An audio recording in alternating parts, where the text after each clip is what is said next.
Okay, folks, we're going to begin our public meeting. It's 6:02. This is the monthly meeting of the Board of Directors of the Alameda County Water District, and I'd like to have the Secretary please take the roll. Directors Gunther? Here. Akbari? Here. Huang? Here. Weed? Here. And Sethy? Here. And Director Akbari, would you like to lead us in the flag salute? Pledge allegiance to the flag of the United States of America and to the republic for which it stands, one nation, under God, indivisible, with liberty and justice for all.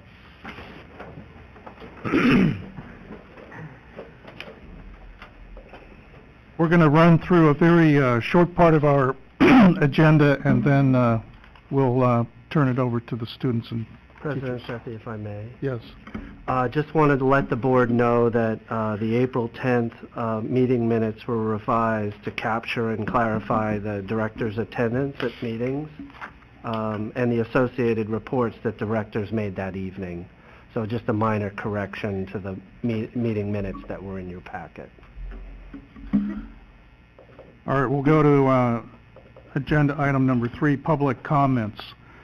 Members of the public may address the board on any issues not listed on the agenda that are within the purview of the Alameda County Water District. Members of the public who wish to address the board on a scheduled agenda item should approach the board podium at the time that agenda item is introduced. Anybody from the public that would like to come forward? Seeing none, we'll close the public comments period and we'll move to the consent calendar. Is there a director who would like to amend the consent calendar? I'll move to add items 5.1 through 5.6 to the consent calendar, please. I'll second. Would the Secretary please? Directors Gunther? Aye. Akbari? Aye. Huang? Aye. Weed? Aye. And Sethy? Aye. And would someone like to make a... I'll move consent calendar as amended. I'll second. Directors Gunther? Aye. Akbari? Aye. Huang? Aye. Weed? Aye. And Sethy? Aye. Okay. That brings us to 5.7, which is regarding a resolution declaring the month of May as Water Awareness Month. I'll turn it over to staff. Thank you, President Sethy. May is normally recognized as Water Awareness Month, and we are privileged to have a number of activities to share with the board this evening, and I will turn it over to Laura Heides. Thank you, Mr. Shaver. May is designated as Water Awareness Month in California. For the past 28 years, the district has promoted Water Awareness Month, which focuses on educating Californians about the importance of water in all facets of their lives by encouraging involvement in water awareness activities on both the local, regional, and statewide level. And today, after the board's action, we'll have a special presentation that is part of our celebration today. So the recommendation on this item is by motion, adopt a resolution declaring the month of May as Water Awareness Month.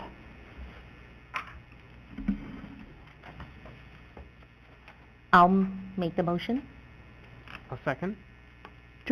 Directors Gunther? Aye. Akbari? Aye. Huang? Aye. Weed? Aye. And Sethy? Aye. So we will turn it over to staff again? Yes. Great, and I would like to introduce Corinne Benham from our Public Affairs team, who will be making the presentation and passing out the awards for this item. Thank you, Laura. Good evening, board, staff, members of the public, Alameda County Science and Engineering Fair Award recipients, their families, friends, and teachers. Tonight, we not only recognize May as Water Awareness Month, but it's a privilege to present the Excellence in Water Research Award. Each year, ACWD and 9 other water and wastewater agencies in the county sponsor the Alameda County Science and Engineering Fair. This year's fair took place March 17th, and the award ceremony was held March 28th. There were 603 participants with 442 projects submitted. Tonight, we will recognize 7 award-winning students. I would like to thank Michelle Powell of our partner agency, USD, for attending tonight. She coordinated the award presentations in March. And joining her is USD board member Anjali Lathi. Thank you for coming. And I would also like to recognize 2 district employees, Sarah Mata and Megan Mariano, for volunteering judges at the event.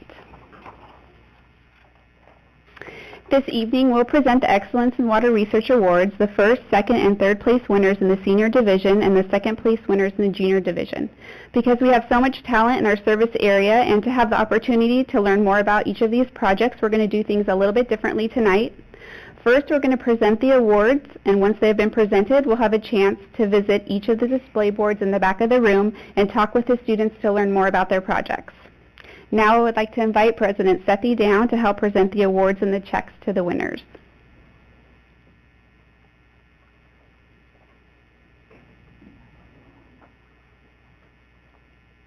We are going to start the award presentations with the junior division.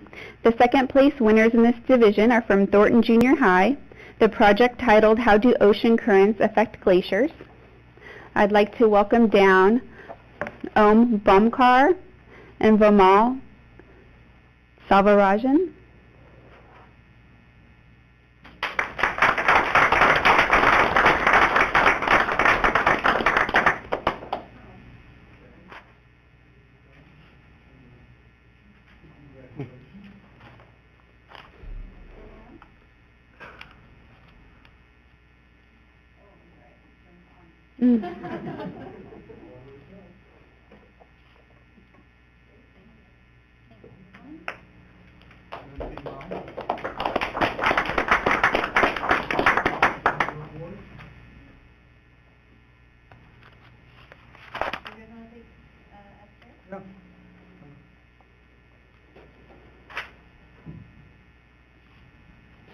And now can we have their teacher please come down, Jess Norling, for her award and check.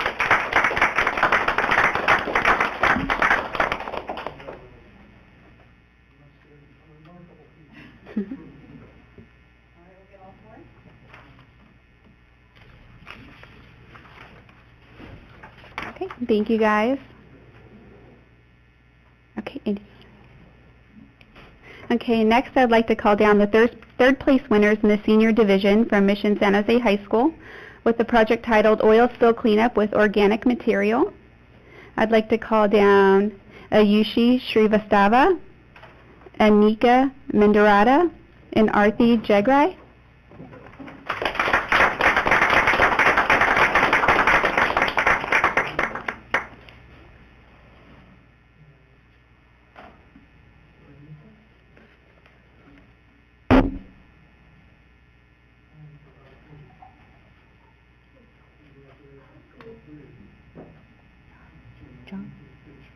Sure.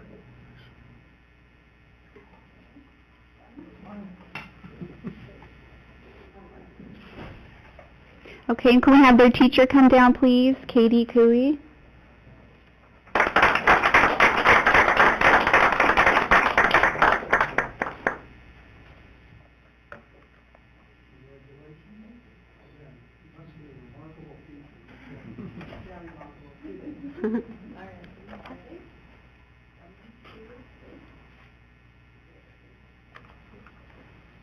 Thank you.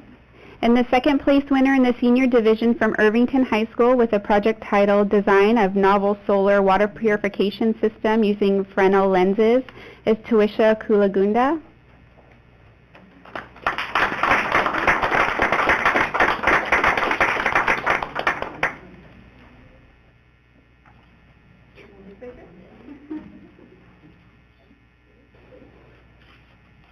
And her teacher, is your teacher Waipan Chan? Mr. Chan, come down.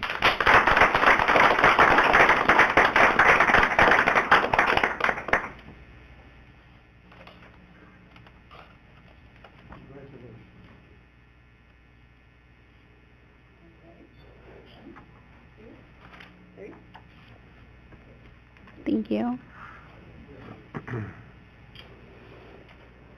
Okay, and our First place winner in the senior division from American High School with a project titled Effect of Soap Nut Gray Water on Environment, Vegetables, Year 3 is Shreya Ramachandran.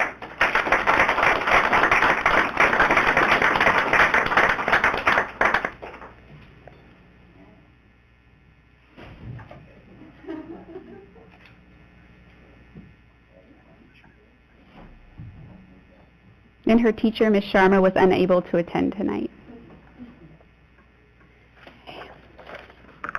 I think it's fair to say that we have some really impressive talent from our Fremont Unified School District students. Here at ACWD, we'd like to think maybe it's something in the water. Who knows, maybe someday the students who have demonstrated their passion for water will pursue careers in the water industry. We can hope. And now we'll have a chance to talk to the students one-on-one and take a short recess and to learn more about your projects in the back. Thank you. Yay.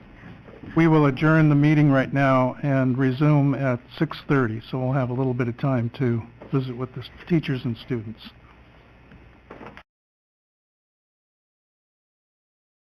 Okay, we're going to resume our meeting right now at 6:35, and we will turn to item 5.8 on the agenda. And 5.8 involves the authorization of a purchase order amendment for water treatment plant number 2 filter press frame repair services, and manager of operations and maintenance, Steve Peterson, will be making a presentation. Thank you, Mr. Shaver. Repairs to the frame of the solids handling filter press at water treatment plant number 2 were completed during the scheduled March 2018 shutdown for maintenance and equipment repair purposes. D.W. Nicholson Corporation was awarded the filter press repair contract through the district's competitive bidding process in the amount of $42,298 on December 14, 2017.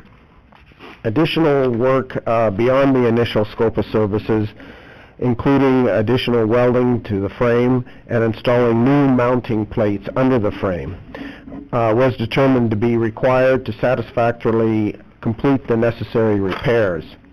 The negotiated cost of the additional repair work was $16,567.83, and in accordance with Board Procurement Policy Number 1, Board approval is necessary since the total cost of the amended purchase order, $58,865.83, exceeds $50,000. There is adequate funding in the budget for this expenditure. Board approval of the purchase order amendment to D.W. Nicholson Corporation will help the district meet its strategic goal number 1, cost effectiveness and value. Staff's recommendation is by motion authorize the general manager to execute a purchase order amendment to D.W. Nicholson Corporation for filter press frame repair services in the amount of $16,567.83. And I have a few slides that I'd like to show you of the filter press repair work at water treatment plant number 2. And could you move the, I can't seem to move this slide. Okay, now it works. Okay, you know what, I have to point it in the other direction. Okay, so this is the completed repair work. This is the filter press at water treatment plant number 2. The photograph shows the filter press that are filled with slurry containing sediments removed from the raw water. And that's these white filter panels here, where the slurry is loaded up into the filter press. Then the plates are pressed using a hydraulic ram that exerts approximately 600,000 pounds of force to make cakes. So here's this is the cylinder that hydraulically pushes this shaft. It's a 10-inch diameter shaft against this end plate that compresses these filter plates, and filtrate is squeezed out of the the slurry, and then once that's completed, these plates are separated individually, and the solid cake then drops into a trailer bed that's parked below. These Bombay doors open, and the cake falls into the trailer bed below. This device here cleans the individual filter plates after the process, and I'm going to be talking about the structural frame in a moment, and it's approximately a 40-foot span across the Bombay doors. So this shows the filter press after maintenance staff has removed all the filter plates and the electrical control panel and all of the other electrical and mechanical connections to allow D.W. Nicholson Corporation to begin the structural repair work on the frame. Also, the frame was not square and it was out of alignment. These are before and after photographs showing the location of one of the vertical cracks to the frame. The before picture is on the left. It's located right here. The after improvement after the welding was completed is shown vertically at that location. These were difficult welds to make because this part of the frame here is 5 inches thick, and the other side is 4 inches thick, so the material had to be preheated and kept hot to allow for the welding to take place. What I want to show you here is to look at the footing. So this shows the filter press lifted up on these hydraulic jacks where it exposed the footing at each end. The frame of the filter press is built similar to that of a bridge and spans approximately 40 feet over the opening of the Bombay doors. Like a bridge, one end of the filter press is fixed or welded to the floor of the solids handling building, and the other end, and this is the end shown here, is the roller end. And here's the stainless steel rollers here. These are the existing rollers that had to be removed and cleaned up, and where a significant amount of corrosion had taken place. Whoops, I pushed the wrong button. Oh, good, I brought it back. So this shows the roller footings after the repair work has been completed. The roller is located right here. And while D.W. Nicholson performed the welding repair work, district mechanics took apart and refurbished the hydraulic piston assembly shown here. The work included the replacement of the piston rings. This is the tan-colored material shown in the center of the piston, as well as removing and replacing the gaskets, which are the black rubber gaskets at each end of the piston. So this is a 15-inch diameter hydraulic piston that would push this 10-inch diameter shaft approximately 3 feet. That was the throw, in order to exert approximately 600,000 pounds to squeeze the filtrate from the slurry and make the cakes.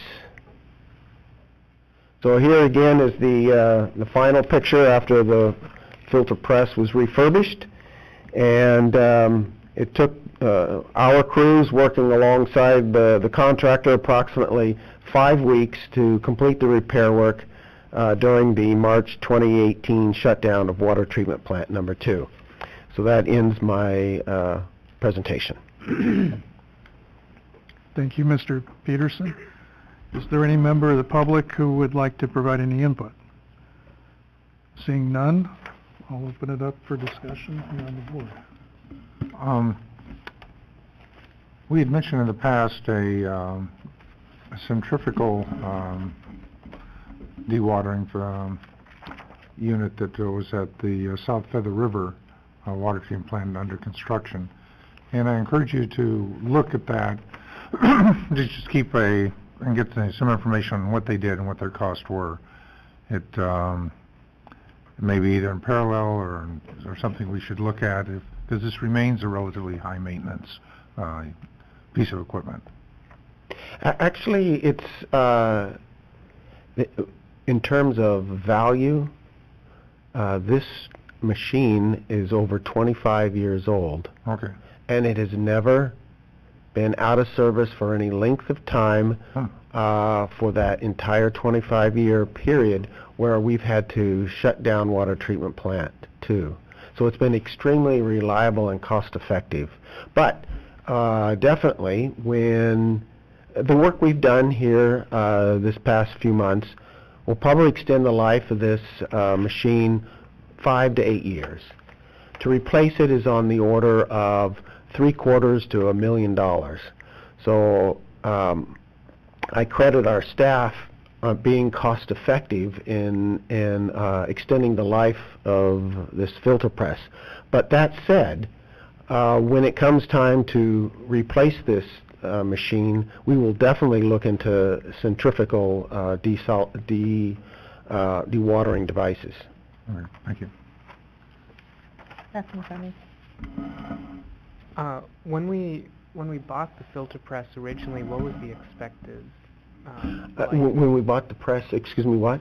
Originally, what was the life expectancy? I doubt if it was 25 years, but fortunately the price has not increased. It was installed new. It was $1 million. And so the price for this machine hasn't gone up significantly since 25 years, which is remarkable. Okay. That's everything for me. I support the comments that Director Weed made about keeping ourselves open to a centrifugal type system. The one that we saw at Feather River, and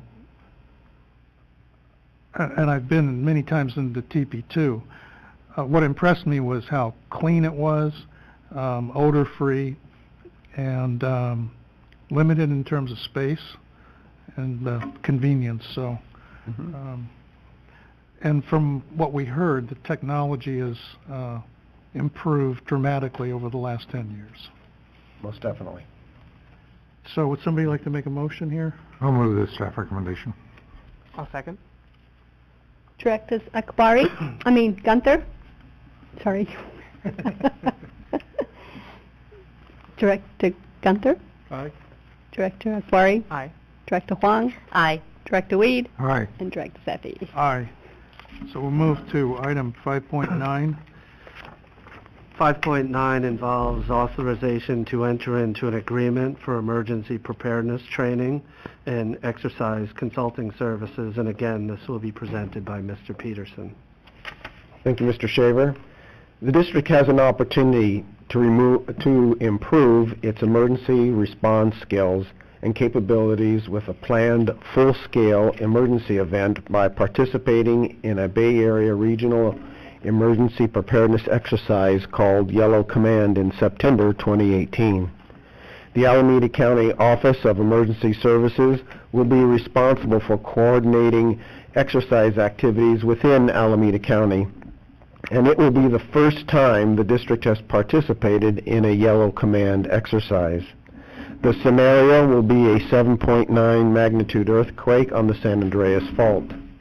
Because adequate preparation and a coordinated execution will be critical for maximizing the success and benefits of participating in the Yellow Command exercise, staff obtained a cost proposal from emergency response training consultant Kevin Conant for training and coaching services in the amount of $15,000. There are adequate funds in the budget for this expense. Board authorization to enter into an agreement for consulting services with Kevin Conant will help the district meet its strategic goal number 1.3, improved emergency preparedness and response capabilities. Under a separate purchase order, Mr. Conant assisted Jake, who's here in the audience, in preparing for and attending the board workshop on emergency preparedness on January 25th, 2018, and has worked closely with the Distribution Maintenance Division on the training of incident command system principles and the development of a tactical worksheet on applying ICS principles for use with daily leak repair work. The cost of these services are included in your staff report. The motion, staff's recommendation is by motion, authorize the general manager to enter into an agreement with Kevin Conant for emergency preparedness training and exercise consultant services in an amount not to exceed $15,000. And Jake is here tonight to answer any questions about the district's approach and preparation efforts for the Yellow Command exercise.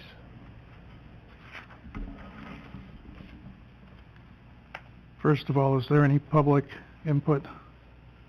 Seeing none, you're welcome to come to the podium, Jake. Board member questions, comments? Nothing from me. Nothing from my end. The only comment I have is that this almost didn't happen. I mean, the Alameda County Board of Supervisors was being petitioned not to support Urban Shield, and I'm glad to see that we've been able to figure out a way to be involved, because I think it's going to be very valuable. This is part of Urban Shield. Jake, I just have one thing. Go ahead, Director.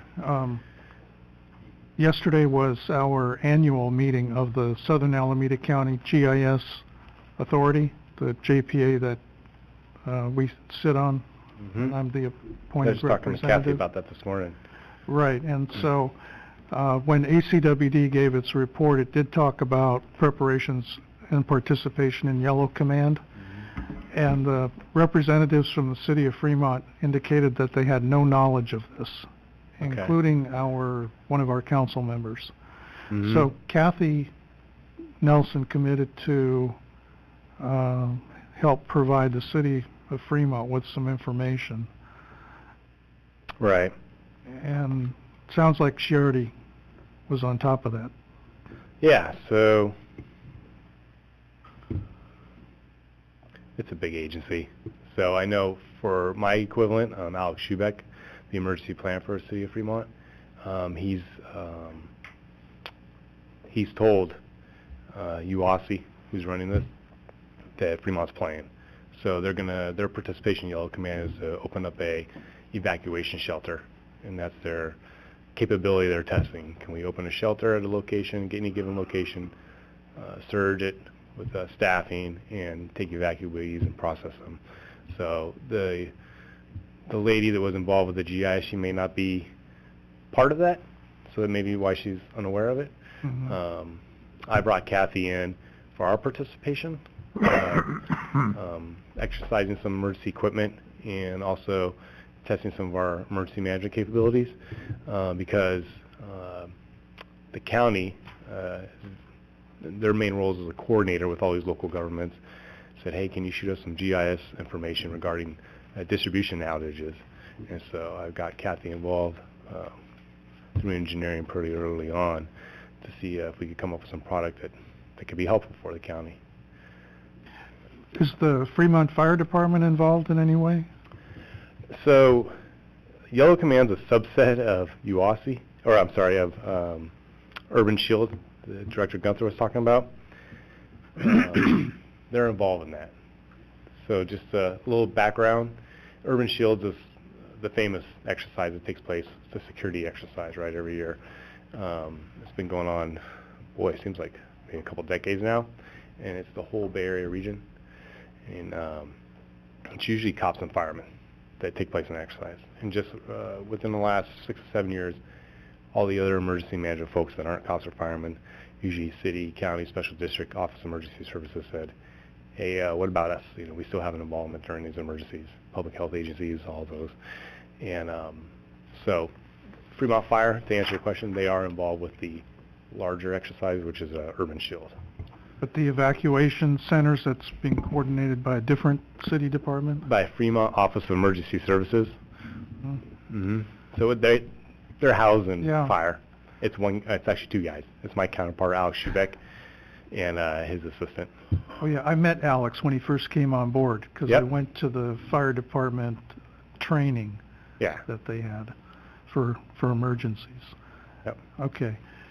So, I think I wondered, and the other board members wondered, why City of Fremont wasn't involved. Right. It sounds like we didn't have the right audience present to Yeah, it confirm sounds like the that. left hand and the right hand were necessarily on the same page. Yeah, well, So, good to hear that they are involved. yeah.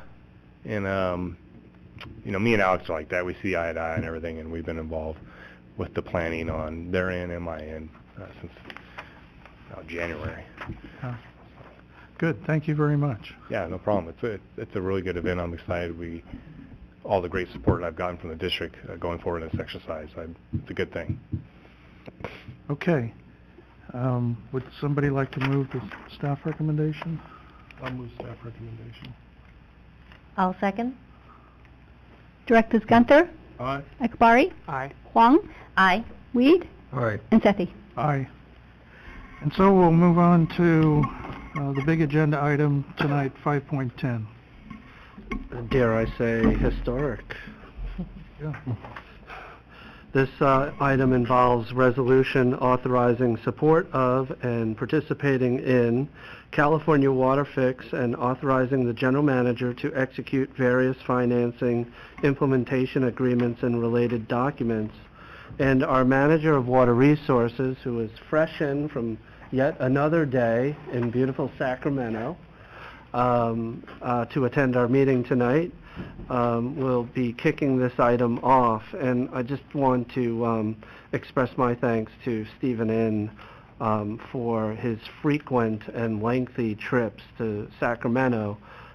This doesn't necessarily end that for now, but he's worked extremely hard to protect ACWD's interest and to provide the board this evening with the best information that we have available, updated information, and we have a presentation planned as well for you. So, Mr. Inn. Thank you, Mr. Shaver, and we will have some late-breaking information later on in staff's presentation. No doubt. It's been moving very quickly. So tonight the board is being asked to consider taking action on California Water Fix for a second time within a 7-month period.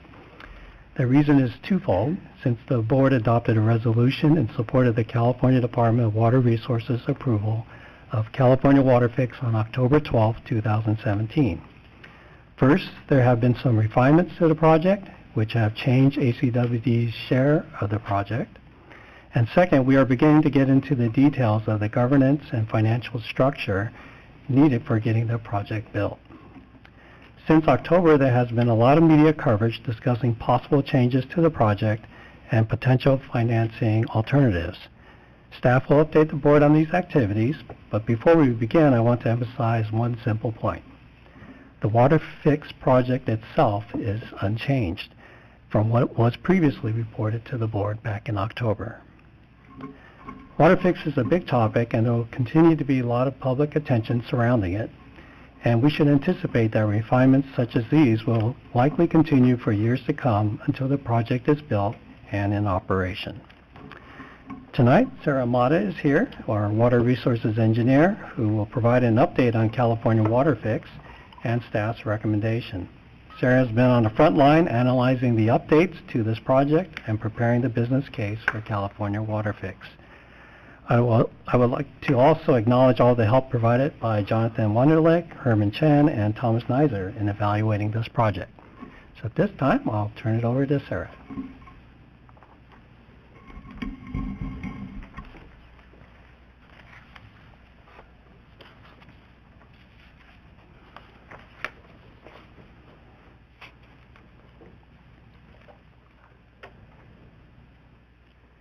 Thank you, Stephen. Well, that's kind of loud. Okay, I don't have to be as close, I guess. Good evening, members of the board, members of the public.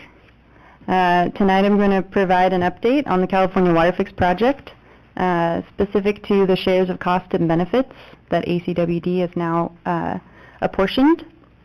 I'm also going to review some of the key agreements that Stephen mentioned that are needed to help move the project forward on schedule at this point. Here's a brief outline of what I'm going to talk about tonight. We'll start with some very condensed background on the project. The board has seen a lot of information about this project, and I'm going to try to keep it brief, but we can go into more detail as you like. We'll review developments since October, when the full board last received an update. Then we'll review the most updated costs and benefits of the project that are apportioned to ACWD. We'll review the business case, the cost impacts to households in ACWD service area. Then we'll review the proposed implementation agreements to move the project forward, and then we'll summarize and I'll review staff's recommendation.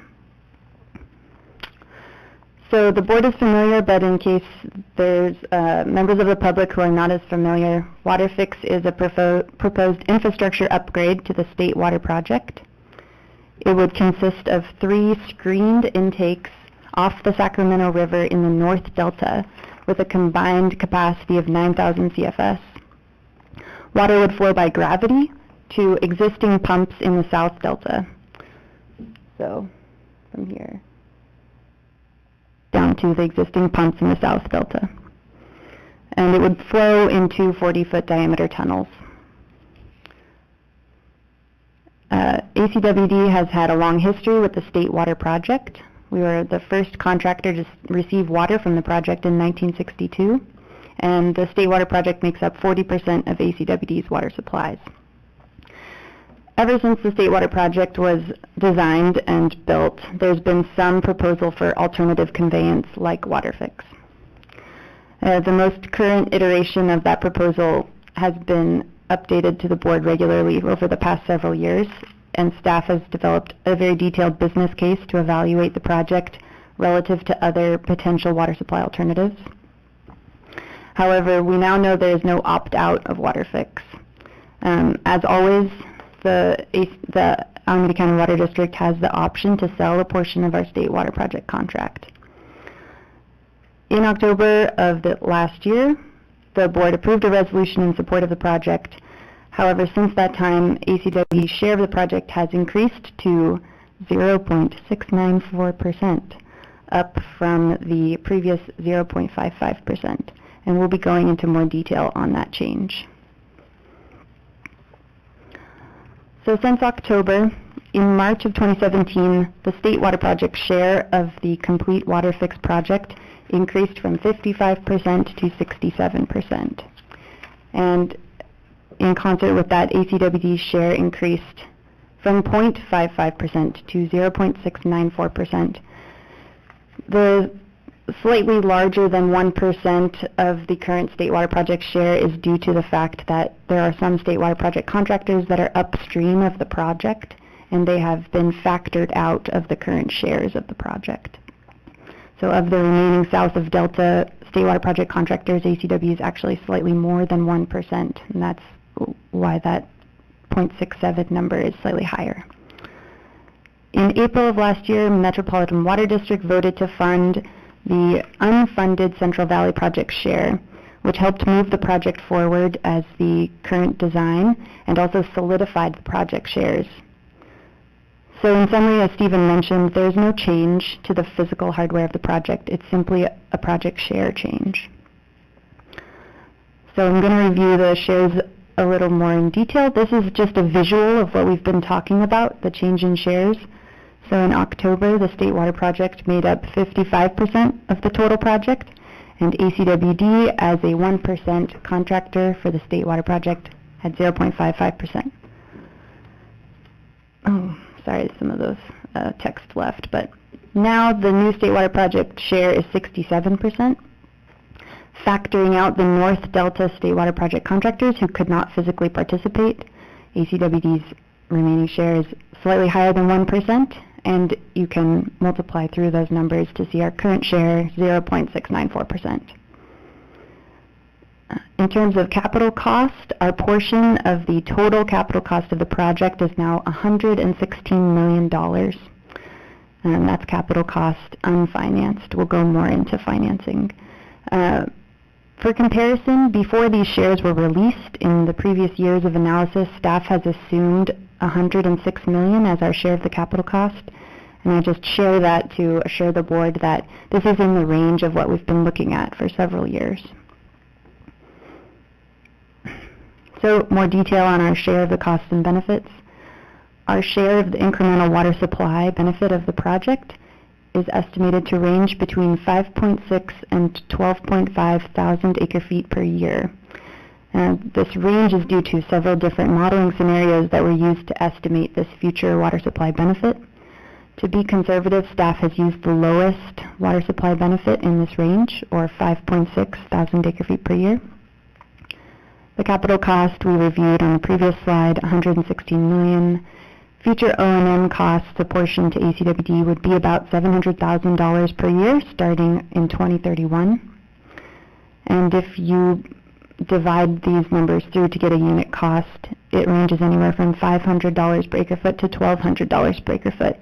And again, we'll use the higher unit cost in our analyses, as you'll see going forward.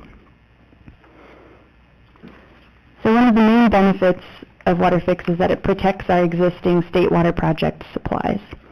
Today we receive approximately 26,000 acre-feet per year from the state water project, but DWR estimates that in the future without the project, due to increasing environmental constraints and aging infrastructure, the average supplies from the state water project will decline by about 6,000 acre-feet a year. But WaterFix would protect that decline by allowing the project more flexible operations to take water when it's available in wet periods. And so this is a protection of ACWD's existing supply, which is consistent with Strategic Goal 2.2, protect existing imported supplies. WaterFix would help achieve that goal. It also provides a lower operating cost opportunity for the district, and I'll try to talk through this concept. Today's state water project portfolio, we pay about $340 per acre foot if you divide our fixed cost through our total supply from the state. In the future, that's expected to decline, and that's reflective of ACWD's continue paying down their state water project obligations over time. But there's less water available.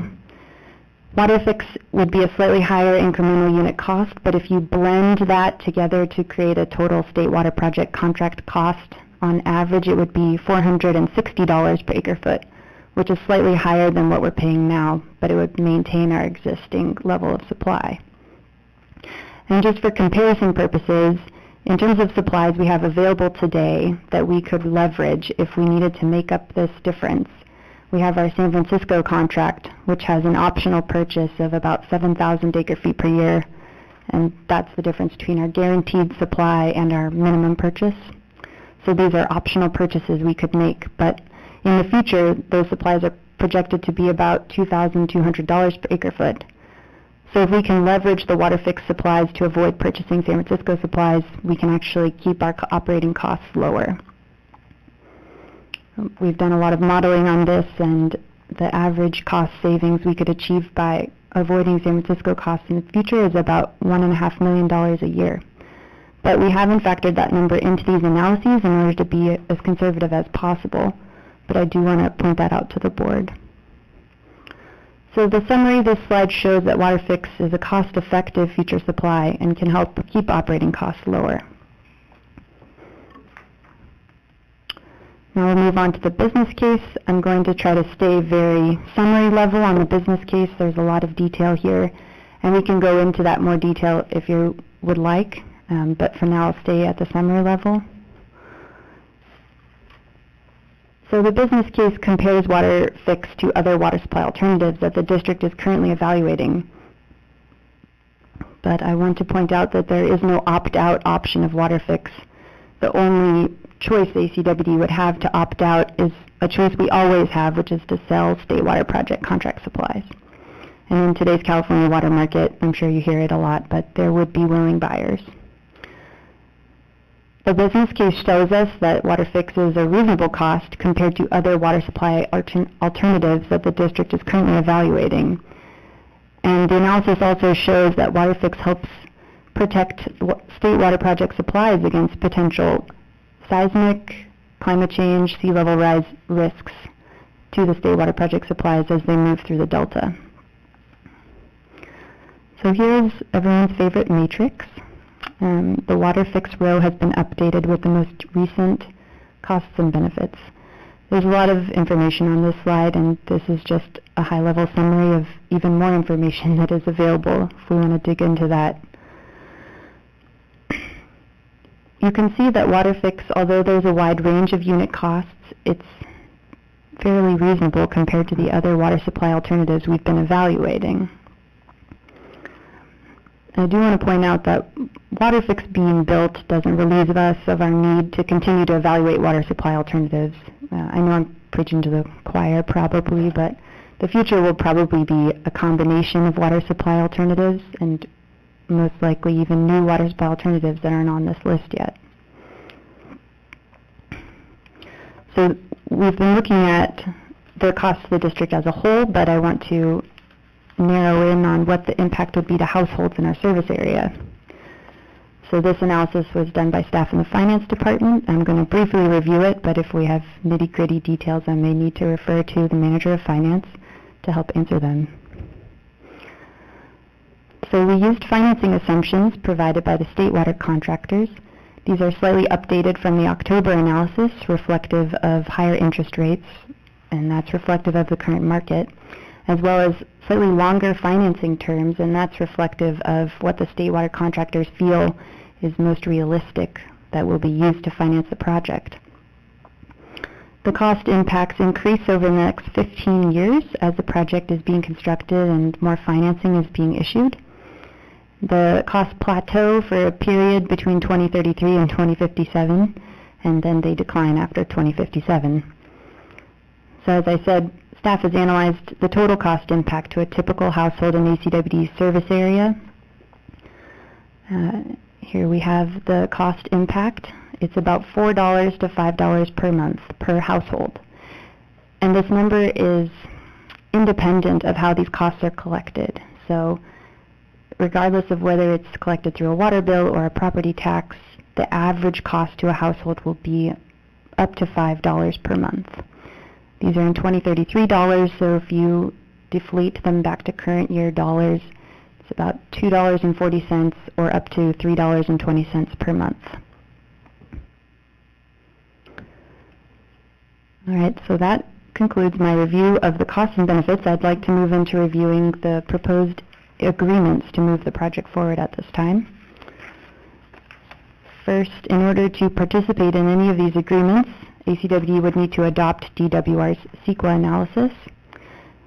The environmental analysis for this project is over 70,000 pages long and includes several modeling files in proprietary software or open source software. I'm sure you've read all of them. Staff has reviewed the pertinent sections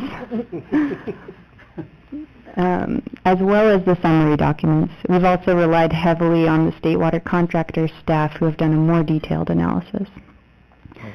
This is going to be challenged in the courts. Is there any provision that if the courts turn it down or delay it, that we have any other option at this point? Or do we accept it as is? Or is accepting a final court adjudicated CEQA?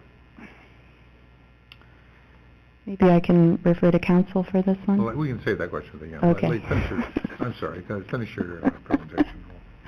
Thanks. Oh, but in summary, staff has reviewed the CEQA analysis and relied on state water contractors analysis and found it to be an acceptable analysis for the district to use to participate in these agreements. I would like to point out that even though the district would adopt CEQA, DWR as lead agency would still be responsible legally for implementing all of the mitigation proposed in the document. So the first set of agreements I'd like to review are collectively called the financing arrangements. So the first is the formation of the Financing Joint Powers Authority. We've reviewed some of these details in the Water Resources and Conservation Committee. in the past couple of months. The Financing Joint Powers Authority is an entity that would exist solely to finance the project. It would do that by purchasing revenue bonds from DWR and issuing its own bonds to the market. It would be made up of participating WaterFix members. Support agreements would exist between participating WaterFix members and the financing JPA, and the support agreements would guarantee the purchasers of DWR bonds against the risk of non-payment by DWR. I like to think of the support agreements as equivalent to a parent co-signing a child's apartment lease. The intent is for the child to pay the lease, but if they don't and it falls through, then the parent will pay. So the financing JPA members would be the parents to DWR's child in this situation. The security agreement is an agreement between DWR and the financing JPA, and this would transfer all of the WaterFix project assets to the financing JPA if DWR defaulted on its financing obligations.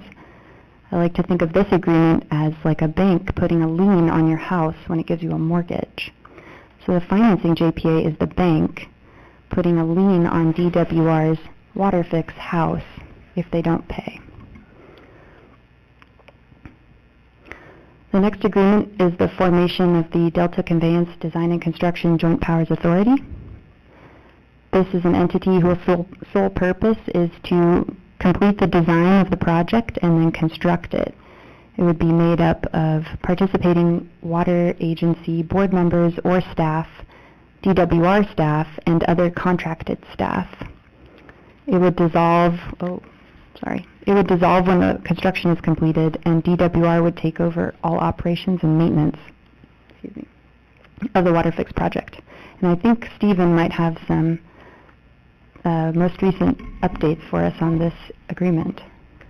Well, actually, the agreement, this is the late-breaking news, the agreement has been executed by a number of agencies, and actually today was their inaugural board meeting for this JPA. So it happened this afternoon, and the four founding members of the JPA are the Metropolitan Water District, of course, Santa Clara Valley Water District, Zone 7 Water Agency, and San Bernardino Valley Municipal Water District. So the board has been selected, and I'll go ahead and name off the names of the board members, since our directors may know some of these people personally. The president of the board is Tony Estramera from the Santa Clara Valley Water District. Two other directors on the board are from the Metropolitan Water District, is Richard Atwater and Steve Blois.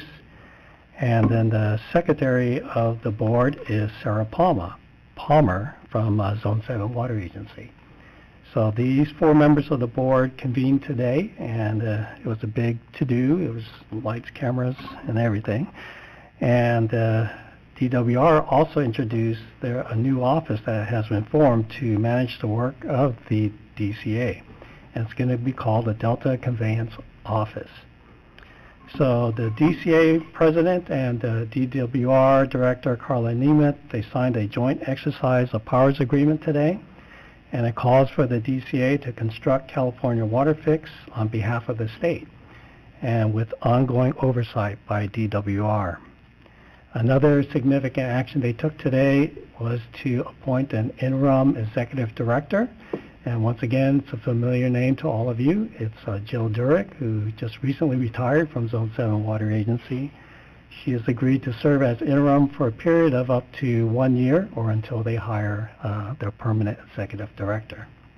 They've also hired an interim general counsel, another familiar name with those of us with the state water contractors, is Stephanie Morris. So she's also general counsel for state water contractors.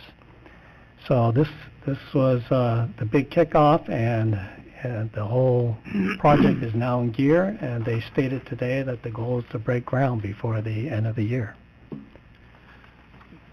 Stephen, I have a question.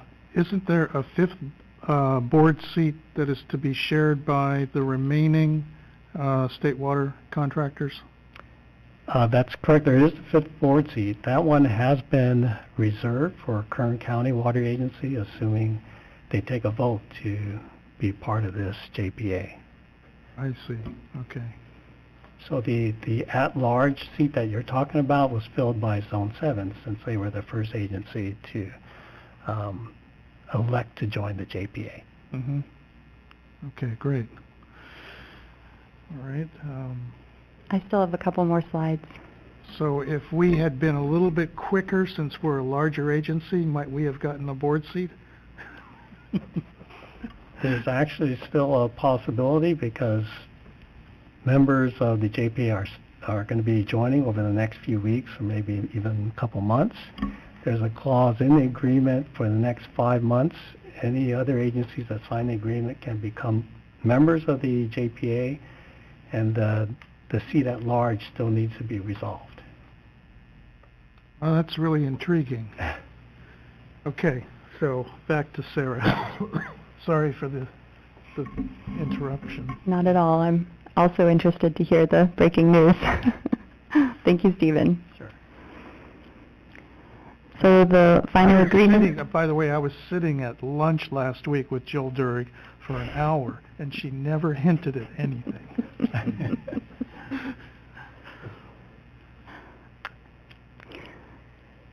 So the final agreement I'd like to review is the gap funding agreement. This would provide startup funding for pre-construction costs prior to the formation of the financing JPA and their ability to issue their first financing. The gap funding would be reimbursed with interest once the financing JPA issues their financing. The gap funding would be paid in 12 monthly installments beginning January 2019. The total budget for all of the participants in the WaterFix project is $133 million, and ACWD's share of that is $459,050. The monthly installment would be $38,254. So that concludes the review of the agreements. I'd like to summarize staff's analysis of the project and review our recommendations. So the WaterFix project is an infrastructure upgrade that meets ACWD's Strategic Goal 2.2, protect existing imported supplies. It's a cost-effective water supply strategy for ACWD that will also provide an opportunity to keep our operating costs low. And it's an insurance policy that protects our customers against the impacts of seismic events, climate change, and sea level rise on state water project supplies.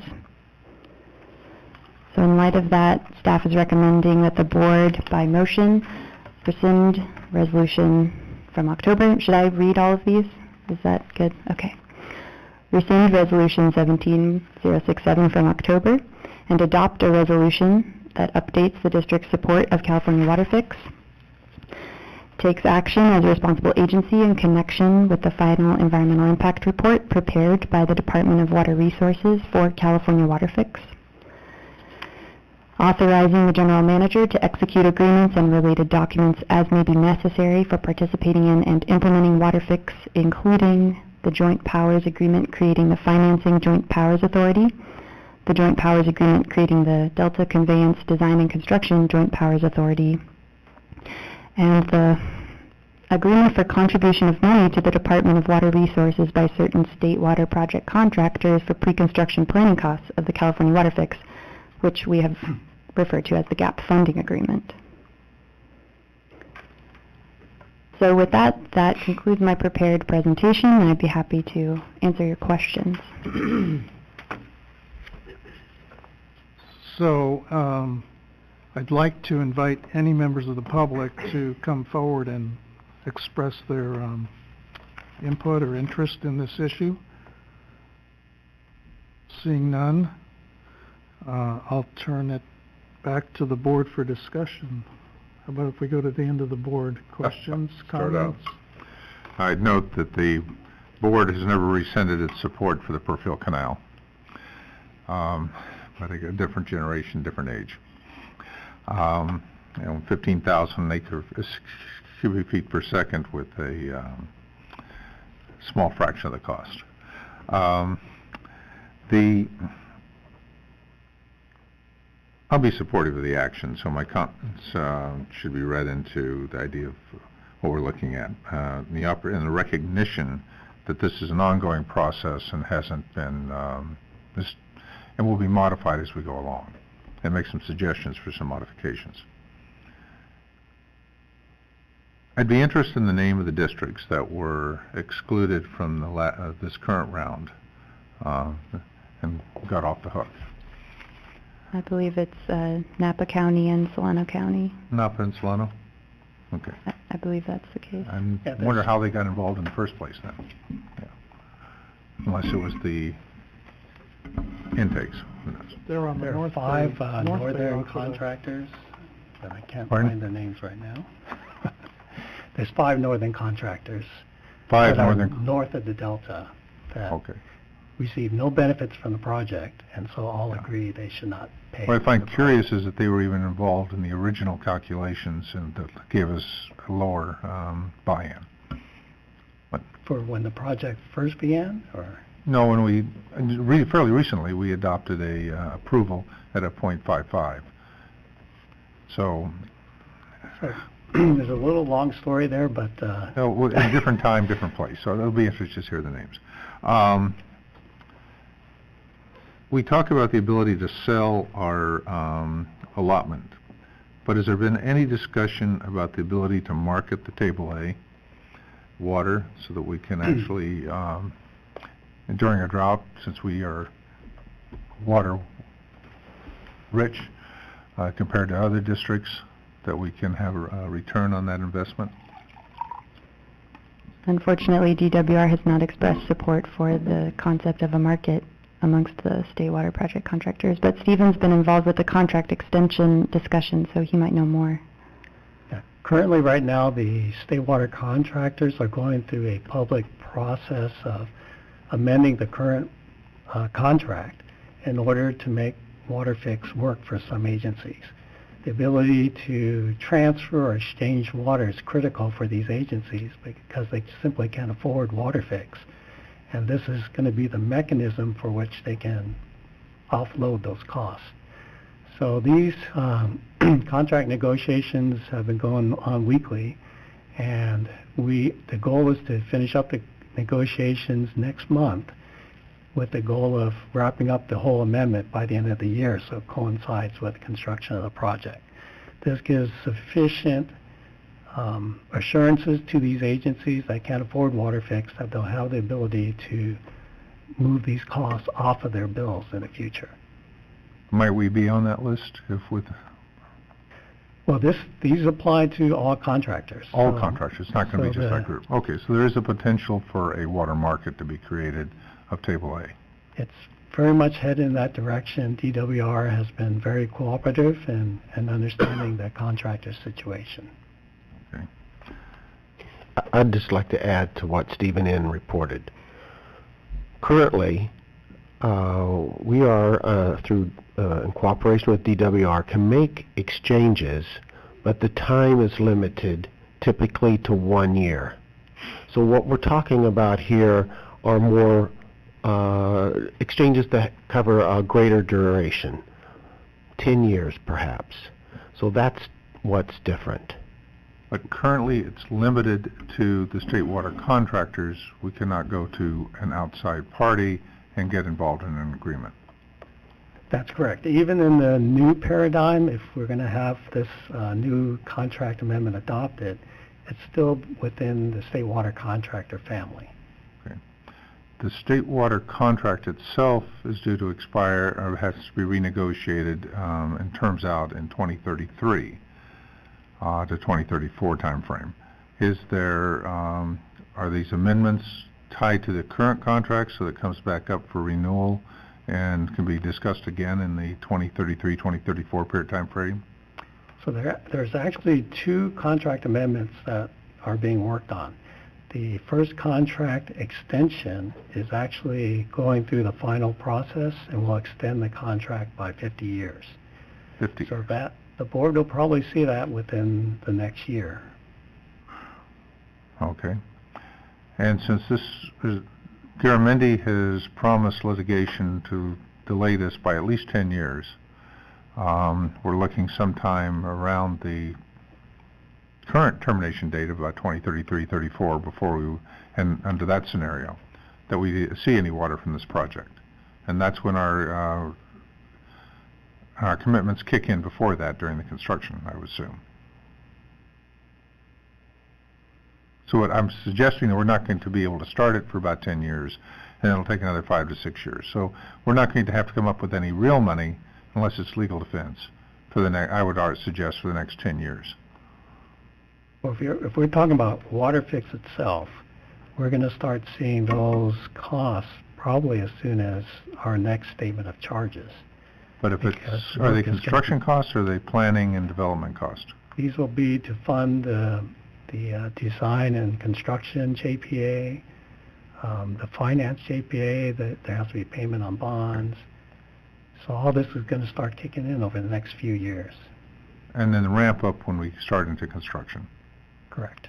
So I think the ramp up was in 2033 or something like that. That's right. The project costs increase over the next 15 years. The highest projected cost, and John may remember the numbers better, but they actually don't quite occur in 2033, but 2033 represents more than 90% of the maximum annual cost, and we used that number to be more comparative with the previous analysis where we reported 2033 costs. And my suggestion is when the judicial process kicks in, that will slip. Yeah, so the current projections assume that debt will be issued each year to fund that year's construction activities, and with construction estimated to be complete in 2033, that would be the last debt issuance. And so you've got your maximum debt service costs starting in 2033, clear till 2057 when the first issued bonds start to come off the books. But once you start to operate the project, you'll have some variable costs that come on top of the debt service. So costs will increase slightly after 2033 due to operating costs based on the latest projections. Okay. There was some discussion earlier about the personnel on the JPA for finance. It's my understanding that Sarah Parker's position is also is not a fixed position, but one that is one of the at-large positions, but that Santa Clara, the others were able to negotiate permanent positions on the JPA. That's correct. And that it was also suggested to me that by jumping in first, they were able to negotiate at Zone 7 a position on on the JPA the first round.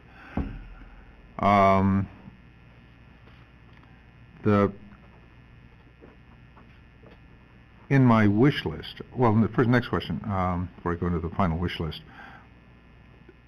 is the federal government, where's the federal government? Are they on board, or is this going to be is this the California effort? So the Central Valley project has been the reason why the project has been kind of shifting over the last few months. Currently, they are not part of the project. However, Metropolitan, in their action, the unfunded share of 33% is reserved for the Central Valley project, but it's going to be covered by the Metropolitan Water District. They have full expectation that the CVP contractors are going to come along at some point in the next 16 years, and that they will recoup their costs because of that. I had bumped into, or had a chance to walk by Governor Babbitt, and who's helping to negotiate these, and suggested that I believed in the two-tunnel concept, let California build ours, and then turn to the federal government and say, now it's your turn. But we'll see if anything, what happens on that. There's been suggestions that it really, there could be two tunnels, but I can go into that in more detail. One thing I had thought in the past, and somewhat feel that there are things we're not in these negotiations, and I would encourage us not to forget them.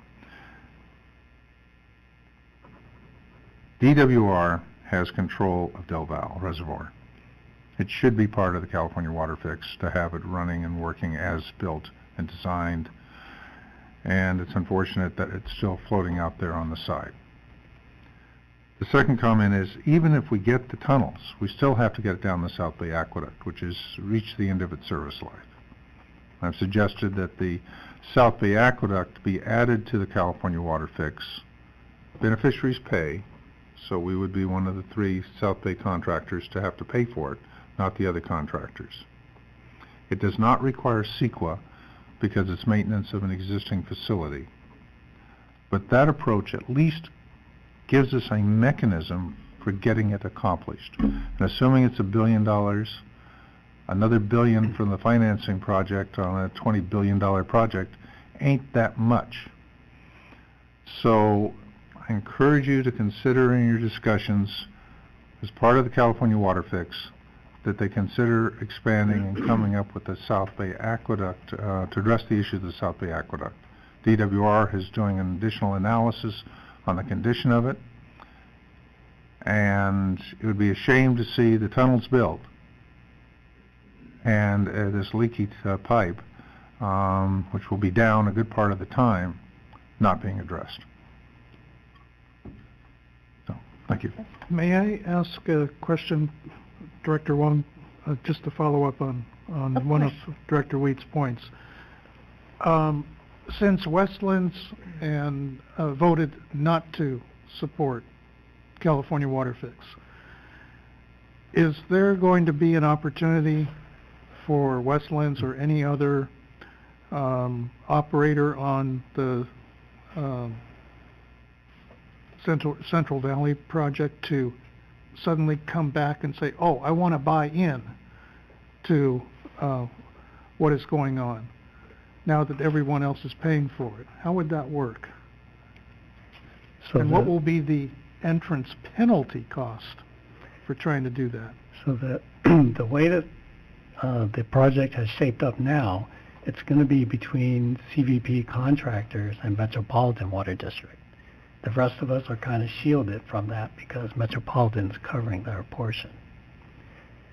So, for instance, if they want back in, then they have to reimburse Metropolitan? They have to negotiate with Metropolitan, and that's how they could get water out of the system that way. And Santa Clara is going to be the first one because they're a CVP contractor as well, and they're already working on a deal with Metropolitan. So all of Santa Clara's CVP water is stored at San Luis, is that right? Or do they have other storage? They have other storage, but they use both the State Water Project pipelines and the Central Valley Project. Mm-hmm. Okay.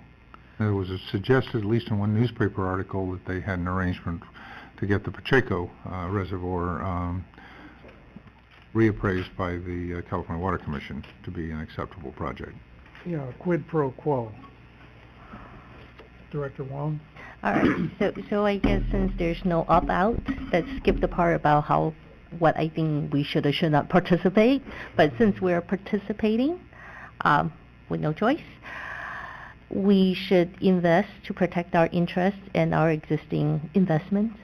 And at some point, when cost-benefit works out, we could sell that. So I can definitely see that. What concerns me has to do with the finance JPA. We had the pleasure of having this discussion in committee. I guess what is unclear to me is if we are the parent that's co-signing the loan and our child is recalcitrant, are we on the hook? Question number one. And question number two is, would it, being part of this JPA, would it impact our credit rating? Great question. Can I refer to John for some of these? So yeah, the answer to the first question is that the finance JPA is backstopping the bond. So yes, we're on the hook. But in a certain respect, as the state water contractors, we are paying the project any way you slice it, right? So maybe it's just a matter of how many hands the money goes through before it's paid for. In terms of our bond rating, our costs to the state water project, including payments to this finance JPA, would be considered an operating cost of the district. that would, in theory, potentially reduce our debt coverage ratios. So if we did not enact sufficient revenue recovery mechanisms such as rate increases to cover our share of these costs, then yes, it could potentially impact our credit rating.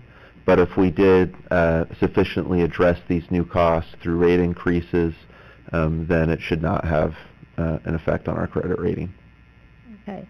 So another aspect that I'm concerned about is actually the risk to the district. I understand as the bank, we get to have the property back, but obviously the money spent towards legal costs, design, is money spent. We end up with a pile of paper, and our customers will actually not get any financial compensation. It's not like there's a widget that we could sell and get half of the money back. And I assume we are responsible, we as the state water project contractors are responsible for any costs associated with lawsuit, design, planning, all the non-tangibles. That's correct? Correct. So we have a responsibility to fund our share of the costs regardless of what ends up happening with the project. Okay. Correct. Thank you. Can I add on that briefly? We're being asked to approve the CEQA. Is that necessary for us to sign on to the contract at this point? Because once we sign onto that portion of it, which is guaranteed to draw some major lawsuits and the expenses, I'm just thinking if there's a way to sit back and avoid those costs and still be players in the game. From a non-attorney's perspective, I can give that. So currently, the way we do have to adopt CEQA as a part of the process of becoming members of the JPA. So that's a condition there. However, all the lawsuits right now are currently being filed against DWR. So even the state water contractors, they're not a direct party to those lawsuits. Yet. And so we are indirectly paying for those lawsuits because DWR's costs are eventually passed on to the state water contractors. My concern is once we join, that there will be on the list of defendants because we will have approved the CEQA, and I'll refer that to our attorney, but I don't know if there's any way out of it. So the action tonight, the resolution does include acting on CEQA, and my understanding, and Stephen, you can correct me if I'm wrong, is that that is being required for us to participate in these agreements. So I do have one more follow-up question. This is more of curiosity. So it was in the news a couple days ago. Apparently Congressman Calvert from Riverside County inserted language in the Department of Interior spending bill that prohibited all lawsuits against the water fix. Any thoughts, any updates? Is this going to have legs, or is it just going to die? Just heard about that today as well. As you can imagine, the new JPA today had public comment period, and there were 7 comments, and they all pertained on that particular bill, and they were claiming it was an unfair process, and if this project's so solid, why are we hiding behind this bill? However, to our knowledge, none of the participants in today's activities were involved with the formation of that bill, so I can't give any backgrounds where that bill came from. Okay, thank you. Director Akbari? So I think Director Weed asked one of the more pertinent questions that I had on the marketplace aspect. And again, I'm still kind of playing catch up on this entire topic. So excuse me if I'm asking some redundant questions.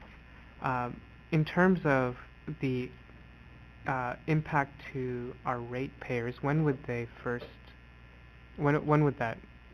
first hit? The $4 to $5 per month, bi-monthly, so $8 to $10 per bill. So that full amount of the approximately $5 per bill is in 2033. Costs are going to start as soon as next year, though, in much smaller increments. So that would be the 241 to 318 would start In 2033. Right. So in 2033 dollars, it's up to about $5 per month. Right. If you were to deflate that into today's dollars, gotcha. that's where the other numbers come Gotcha. from. Okay. But Mr. Wunderlich is correct in that we need to ante up as part of the gap funding, the $133 million collectively that the agencies need to ante up, and our share of that is about $459,000. So there is a fiscal impact to the district, but the large costs don't start until the 2030s. And in our budget, what was the placeholder that we had for the gap funding? So the previously adopted fiscal year 18-19 budget that was approved by the board last year did not include any money for water fix. We will be having a budget workshop Tuesday afternoon at 4 o'clock here, and it's possible that there will be some money in there in a revised proposal for 18-19 for water fix. Okay.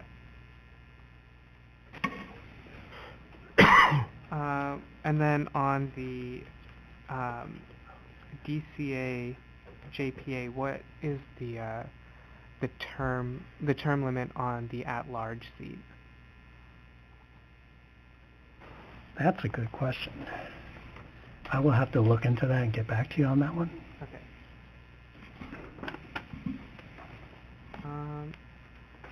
I think that's it for me right now. Thank you. Director Gunther? Oh, it's no secret I support the project, have supported the project. I really, I hate being negative, but I just do not envision our loss if we don't do the fix. I just think it's going to be far greater than what the expectation is. I don't trust the state. I don't trust the other participants. And there's so many variables out there. I really think we got to go through with this for the reliability aspect. As I've said in the past, I've had to live without water when I was in the service in the Coast Guard, and it was not fun. I don't ever want to go back to that again. Reliability has always been my number one. I have another fear. I mean, we fear lawyers from the Garamendi group. Well, I fear our next governor. We got right now a very supportive governor, and it's so hard to do. And the candidates running are not exactly in favor of this. And I'm sure as much as we would love to educate them, they don't want to listen. I mean, like I said, I hate being negative. I support this. I'm thrilled that we're this far into it. The opposition will not be, they're not going to listen. We just have to keep going ahead with our ground. I don't expect the opposition to listen. I don't expect the candidates to governor to listen. It is the way it is. But this is all about reliability. Been there, never want to go back. So that's just my position on it. Reality is it's less than I thought it was going to be. I really expected more. And I'm probably right. It probably will be more once you're finished with all the legal fees with everybody trying to sue it, which is sad. But that's the way society is today in California.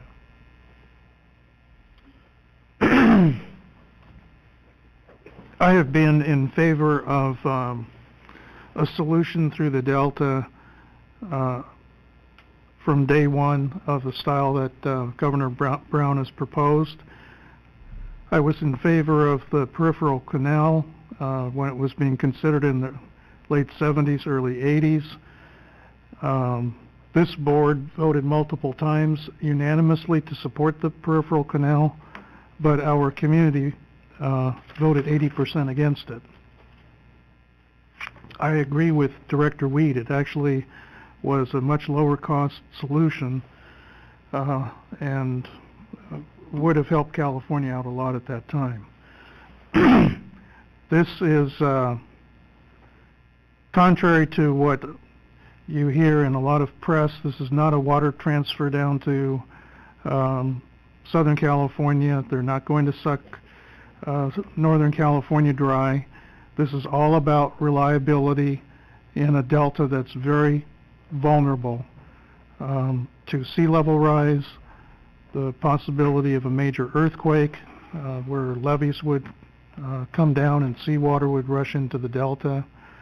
I mentioned just a couple of weeks ago some very good animations of how quickly seawater can go all the way inland down to the Tracy pumps within 7-8 days, and then we have no ability to get water from the delta or process it.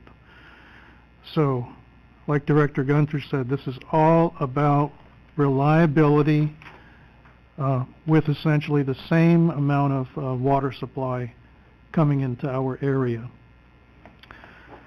Let me address the second point that Director Weed brought up about the South Bay Aqueduct, because it's been presented by Director Weed a number of times. I totally agree we need to fix the South Bay Aqueduct, rehabilitate it. But I believe it's a little bit too late and a little too naive to try and plug that into the California water fix. We're just complicating things. If we want the South Bay Aqueduct, a solution on that part of our water system, my suggestion would be to bring all three South Bay agencies together, Santa Clara Zone 7, ourselves, spearhead a little work group to have discussions, figure out what the estimated costs are, and then go back to DWR with a proposal to say, we think we can take care of it ourselves. We're willing to pay for it as the beneficiaries of the system, and here's what we'd like to do. And then get their, bring them in for guidance. So if staff, I would encourage staff to, work on something like that as soon as possible, because it's completely independent of the twin tunnels. I don't want to make this too long because I've made my comments many times before. I'm 100% supportive of the direction that ACWD is taking right now. I believe, as board president, these may be the most important documents I have ever signed in my 8 years of tenure here on the board. To me, in my mind, this is the equivalent of Matt Whitfield and Gene Rhodes and Morris Hyman signing the original agreement as the first contractor on the system in 1962. It's the equivalent of what they did in signing the agreement with San Francisco for Hetch Hetchy Water in 1964. We look back on all of those documents as living documents. We refer back to them to this very day. And so what we're doing, like Mr. Shaver said, I believe is really historic. So I would encourage our board to vote in favor of the staff recommendations, and in fact I would like to move the staff recommendations. I'm not sure whether to do it one by one or as a whole. You can move the staff recommendations in its entirety. Okay, I'd like to move staff recommendations in aggregate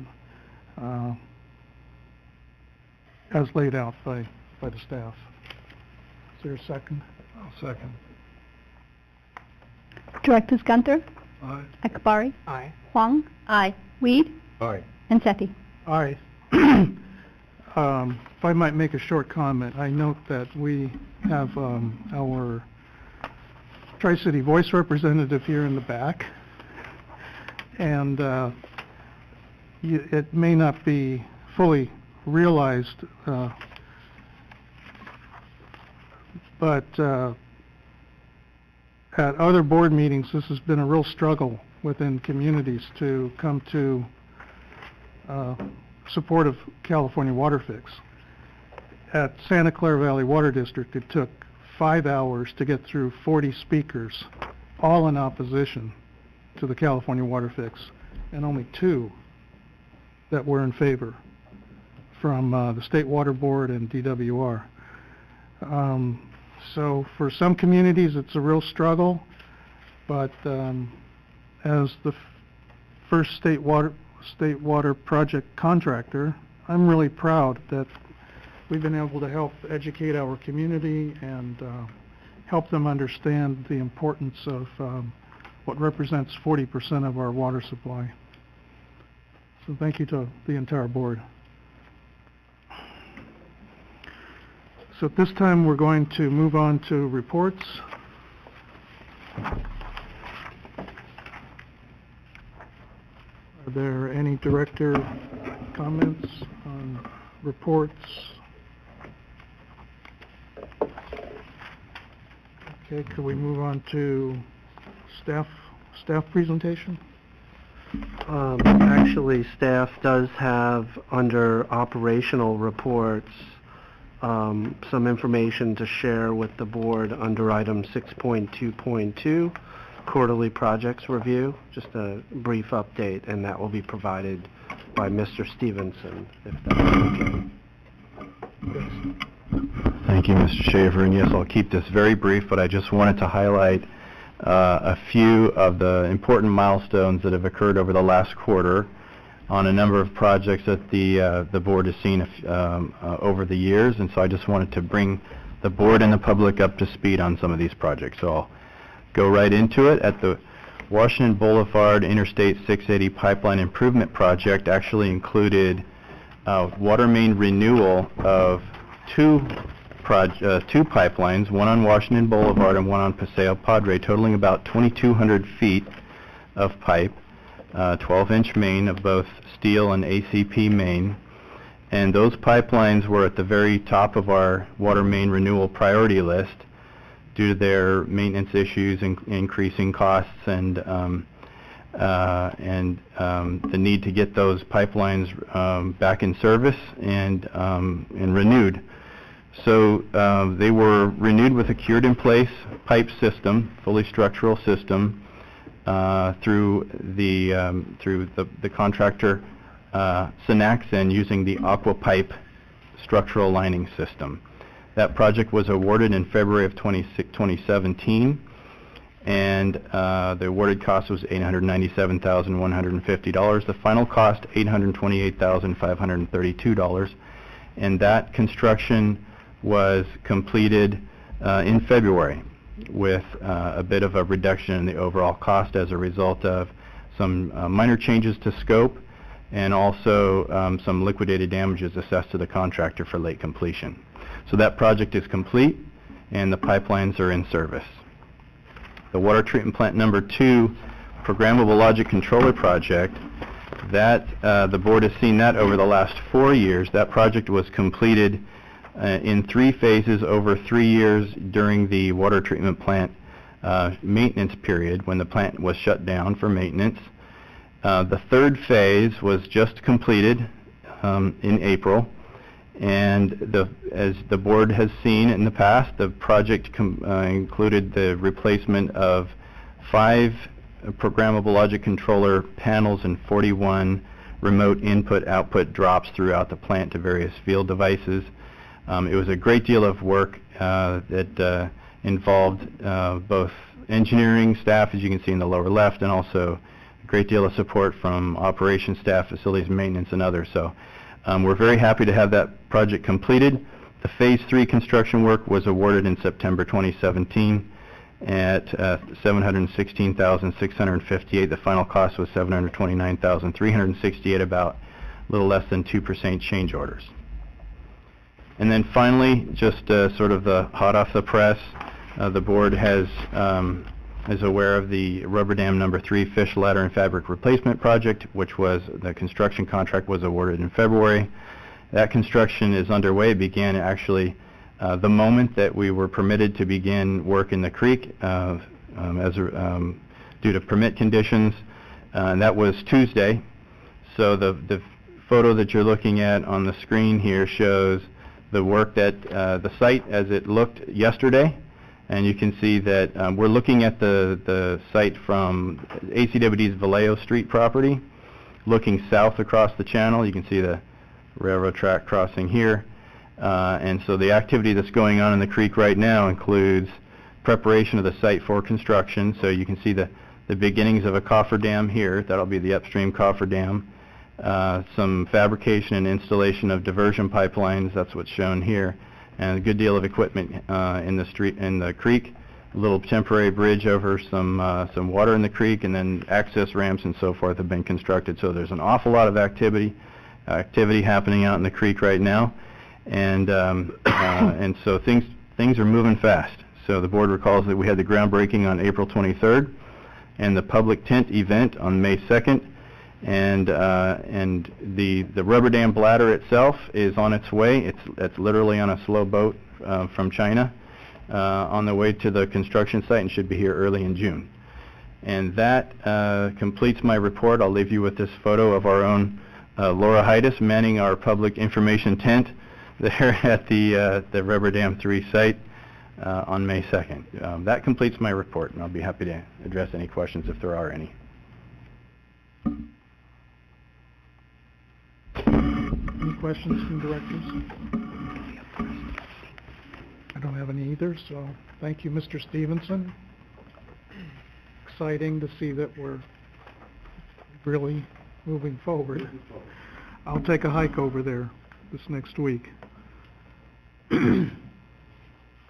So, if the board does not have any other questions about operational reports, we do have a staff presentation planned for you this evening, and that involves the staffing analysis and optimization study of the water production division in the operations and maintenance department. And Mr. Peterson will kick this item. Can I ask a question real quick? Yes, sir. So, I have a director's request for a break at 8:15. Correct. Will this be done by... No. Mike has promised that he will talk no more than 15 minutes. Okay, but so, a challenge. But wait, not quite finished. I was careful. I was very careful with my words. That did not include questions from the board. So, it's your call. How about if we take a break right now for 20 minutes or so? If you'd like, I can quickly go over general manager's reports and get that out of the way, and then we can take a break. Sure. Let's do that. Okay, so just a couple of items, and I assume staff does not have any additional items. So, wanted to give the board an update on AB 1668, Friedman, and SB 606, Hertzberg. These are the two bills that collectively are addressing the governor's request to make conservation a way of life in California. And the district has been tracking these bills closely, and it's my understanding that both bills have now moved through the Senate and the House and are now going to the governor's desk. These bills would require each urban retail water supplier, including ACWD, to calculate and report on an urban use objective no later than November 1st, 2023, and to compare actual urban water use to the calculated objective, also known as the target, each year thereafter.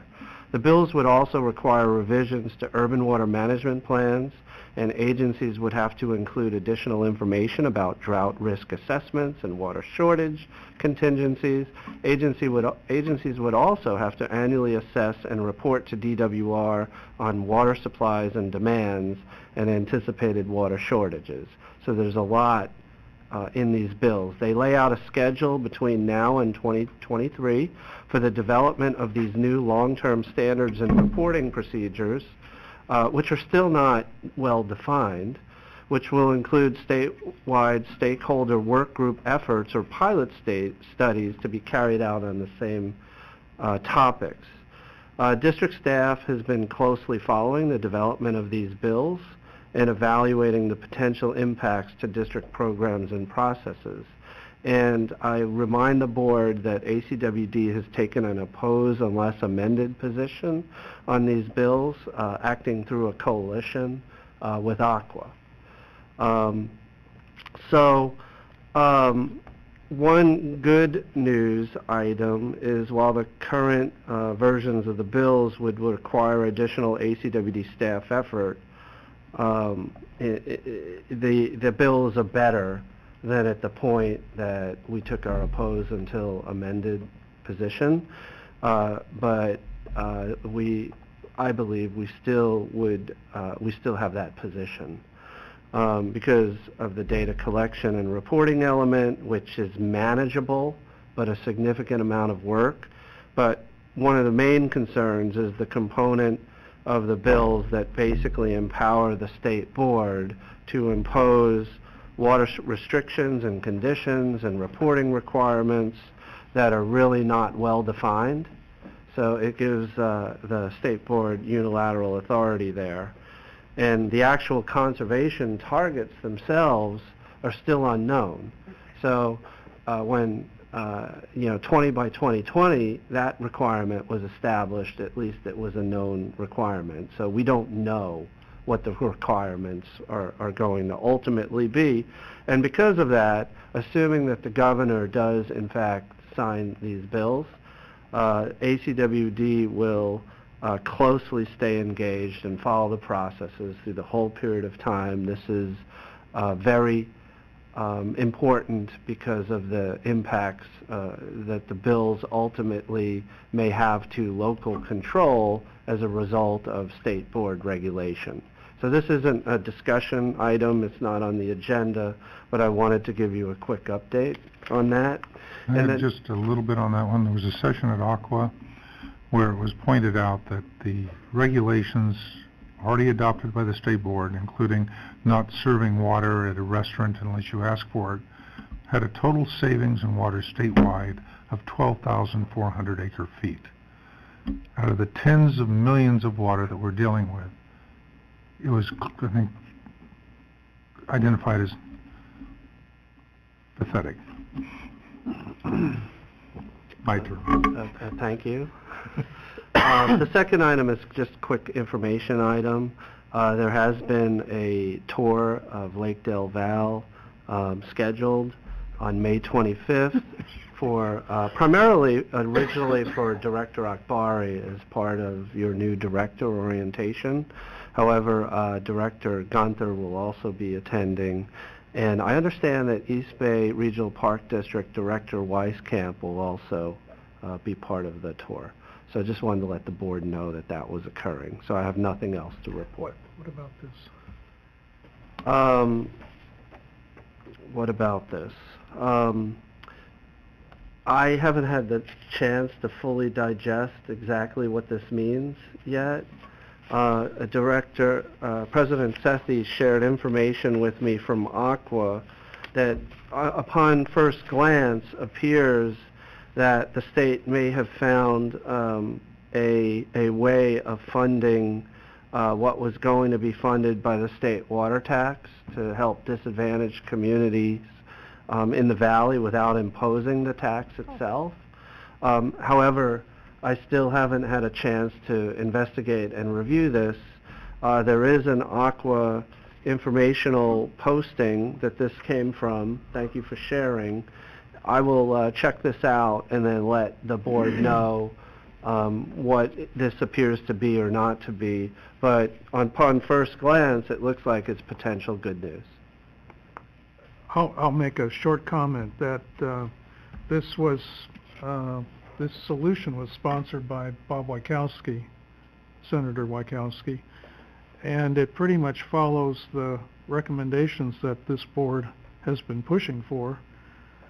I was joking with Mr. Shaver that he must have done some real arm twisting while he was in Bob's office last week up in Sacramento, because this came out of the blue. It does not get rid of SB 623, but in my opinion, I'm only expressing my opinion, it pushes it to the side and comes up with a solution like we were proposing. Actually, since you brought that up, I have one more bill that the board might be interested in, and that is AB 3045, bill by Gallagher. And what this bill proposes to do is remove the Division of Safety of Dams from Department of Water Resources, where it currently resides, and move that to be governed by a new commission of mostly entities in the northern part of the state, and specifically near the Oroville region. And I think this bill is an outset of this particular legislator's concerns about what happened with the spillway. It's almost punitive. I have heard from our Sacramento representative, Ron Davis, today that this bill was presented in committee, and Assembly Member Quirk commented on this bill about how he preferred the original version of it, which was to relocate DSOD to resources, which makes more sense. And that was the conversation that Ron Davis and I had also last week in his office in Sacramento. So I don't know if it's the direct connection, but I guess it does sometimes help to inform our local representatives, and that's encouraging. So two actually pretty good pieces of news, it looks like. So we'll take a break at 11, coming up on 11:12 here, and I'll pass this down for the other board members to read if they wish. For the record, 8:12. 8:12. 8:12. What did I say? 11:12. Oh, 8:12. Sorry. We'll take a break for... Reconvene at 8:30? 8:30. Would you like to do the staff presentation first? Oh, right. Sorry. I think it's a beautiful staff presentation. It was wonderful. We agree with it. All right, so 6.2. 6.3. 6.3. 6.3.1, Staffing Analysis and Optimization Study of the Water Production Division and the Operations and Maintenance Department. And Mr. Peterson, I'm sure, has some introductory remarks to make. Thank you, Mr. Shaver. So, yes, I would like to provide a little bit of context to the presentation that the Water Production Manager, Mike Wickham, is going to present to you. So, if you recall, at least four of you, Director Akbari won't recall this, but back in the spring, late spring, early summer of 2015, we made a decision of not starting up Mission San Jose Water Treatment Plant. And then later, in the summer or early fall, if I recall, I made a presentation to the board on the staffing implications of shutting down water treatment plant number 1, or Mission San Jose. And at the time, it was agreed that we would not fund 2 of the 6 water treatment facility operator positions, TFOs, and there were 8 positions budgeted, and from that point on, we only funded 6 of those 8. But I made a commitment to the board that we would continue to look at further optimization and staffing requirements for our operator group. And so a year later, the district took on a cost study that performed a very summary view of that particular work unit, the water production work unit, and the COF study actually recommended that a more in-depth study take place to further look at staffing requirements and optimization opportunities. So EMA was hired to perform a more in-depth and detailed study of the operator work group. And so tonight we want to present to you the findings and the recommendations of that study. So with that, Mike, would you make the presentation?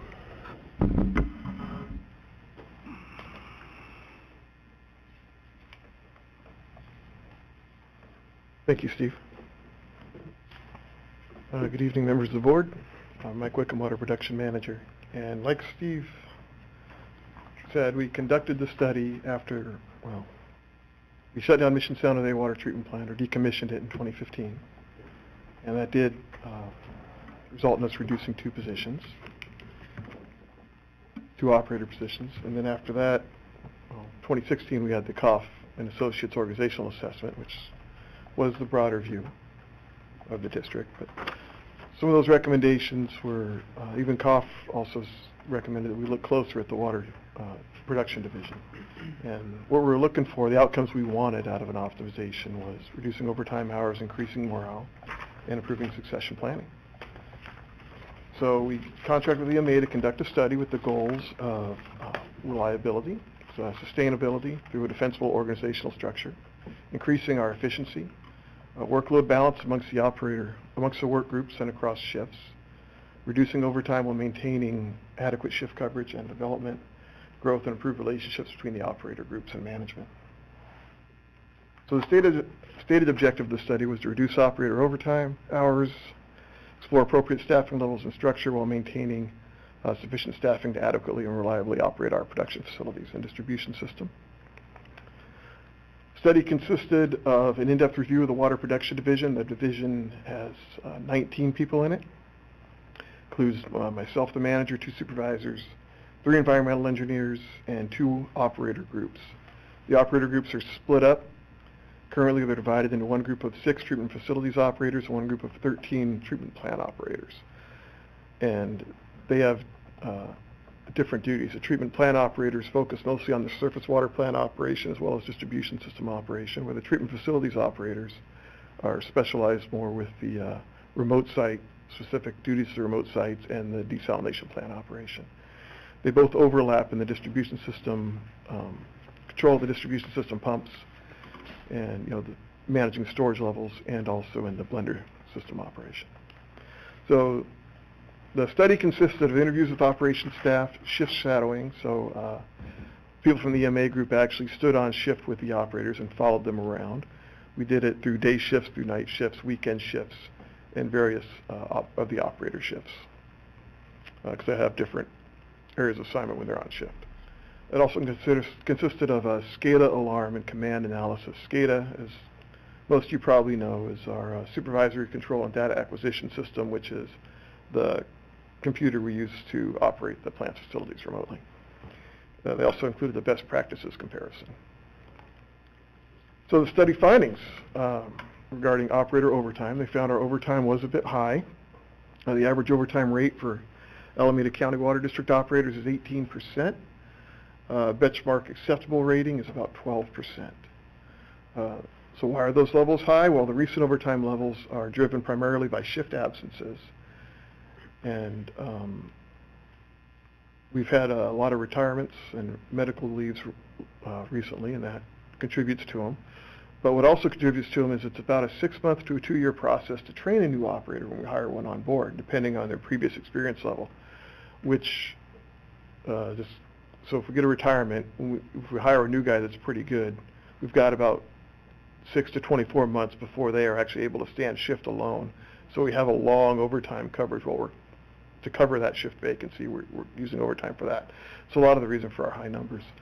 Also, we have relieved operators, but they cannot cover all planned shift absences. Let's see here. And then the study findings regarding staffing levels and structure.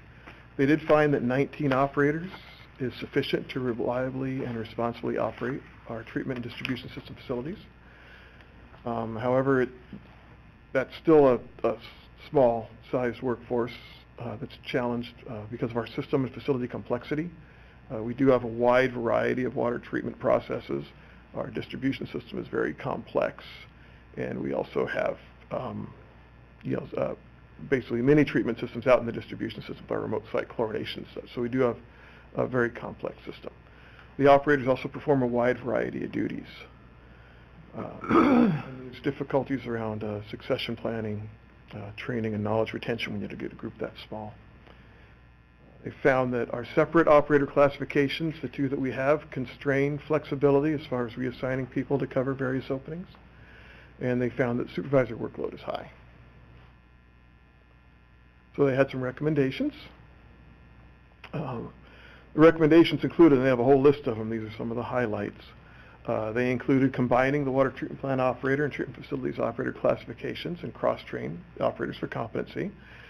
But a caveat to that is this will require an investment in staff time and resources. It's going to include it needs to include at least an enhanced training materials and a training program including a schedule. Like I said, we do have a complex system, so we'll need to develop training materials and a way to cross-train people. They also recommended we develop a succession plan to reduce the impact of operator turnover. Right now, of our 19 allocated operator positions, 10 operators, or 53% of them, are eligible to retire in the next 5 years. They recommended we adjust the supervisor workload to support more coaching and development, that we utilize other technical classifications in the district, like the environmental engineers, to support a more flexible workforce. They recommended that we can schedule for less attended night and weekend shifts, that we review work tasks for relevance and importance and required frequency. So basically that we look closely at what we're doing and see how essential it really is, and if we can do it less often or maybe not at all if it's no longer contributing to a district objective or a water quality objective. They also had some recommendations regarding infrastructure, that we evaluate and invest in more automated equipment and instrumentation to increase reliability and to reduce confirmation sampling. They recommended that we leverage technology. We investigate use of electronic logs, electronic operating logs, which would allow us to essentially centralize operating records, because currently the operating logs are all kept in paper form at the individual sites. And it's really not practical to transport those. They need to be left at the site where the plant is or the facility is operating. An electronic log would let us centralize that, and that would also help to familiarize people that maybe haven't worked at a site in a while with what's going on there currently. They also recommended we investigate mobile devices for continuous monitoring, and that we invest in facility improvements to ensure reliable remote operations and improve operational efficiencies. Some examples of this up here are upgrades to our desal facility, our Newark desalination facility reliability. That facility is operated remotely, but it's not always as reliable as we'd like it to be. So they recommended we make investments there to increase that. And replumbing the sample lines to reduce flushing duration. Again, that's just a task that ends up taking a lot of an operator's time and needs to be done at higher frequencies than we'd like to. So some immediate next steps. We are requesting to change 2 positions. We're recommending that we delete the 2 currently unfunded we will be coming to the board and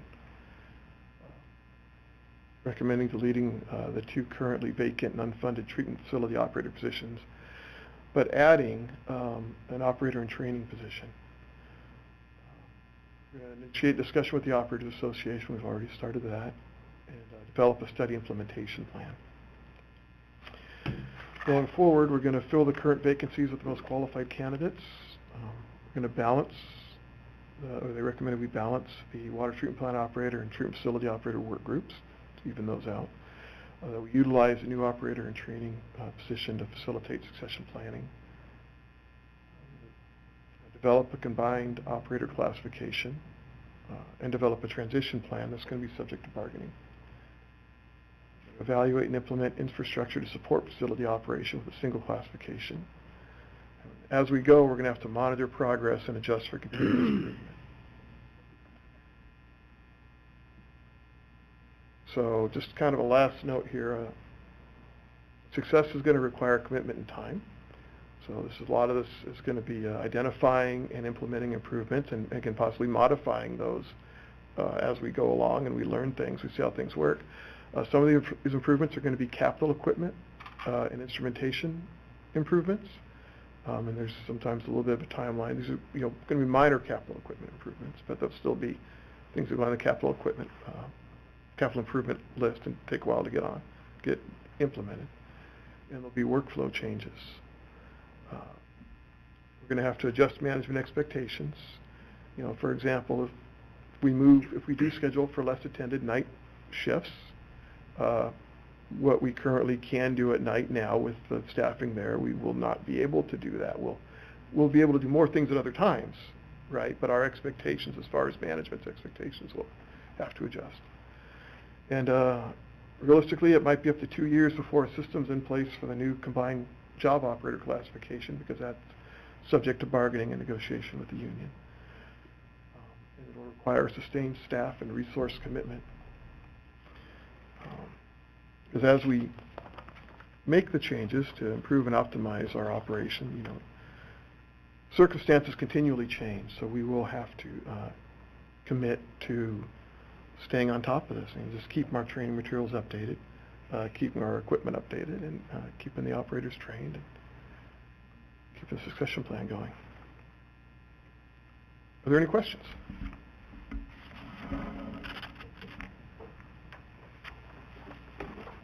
Director Weed, do you want to start off?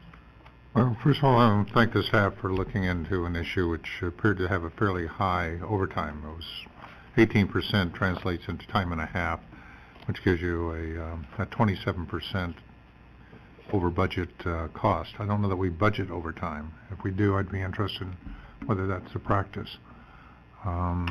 Yes, to answer that question, we do budget for overtime, and it is a normal practice. And what level do we generally budget for overtime? Well, we look at our historic numbers and see what's going to be different going forward, so we rely a lot on historic numbers. Okay. I'm glad my experience in looking at studies within the Air Force was that the being able to train individuals in different capacities for flexibility was the single greatest dollar savings, and I'm glad that's in our program. I was interested to see that you were looking at being able to bring in people out of the unit to fill in some of the positions when needed, particularly in the engineering side. And that we were looking at dropping our manning in the night hours, and would be over time, not now, interested in the ability to, since we do take the plant offline for extended periods of time, the ability to spread that out by having hours of the day that we simply don't, or week that we simply don't operate, and rely on the well fills or desal to operate in lieu of water treatment plant number 2. But the number of man hours involved here in this overtime was about the manning that we were looking at to operate Mission San Jose. So, thank you. Thank you for putting things into context for me. It's actually nice to have a handle on exactly how bad our overtime is. And I actually like the recommendations, and I look forward to seeing the agency implement them. I don't have any questions from my end. I had the opportunity to review this in committee, and so I appreciate you bringing it to the board. Good luck. You got some good challenges ahead. Mike, nice presentation, and I support the recommendations you have in there. Thank you. Mhm. I don't have anything to add, but it's going to be challenging to combine the two work groups because there's so much information to learn. And we do have, I wanted to make it clear, we do have extensive training materials, but they're not, they need to be modified to allow somebody who's not familiar with the district or new to the district, even if they're an operator, to help expedite and shorten that length of time that they can come up to full speed and stand the shift alone. So, thank you.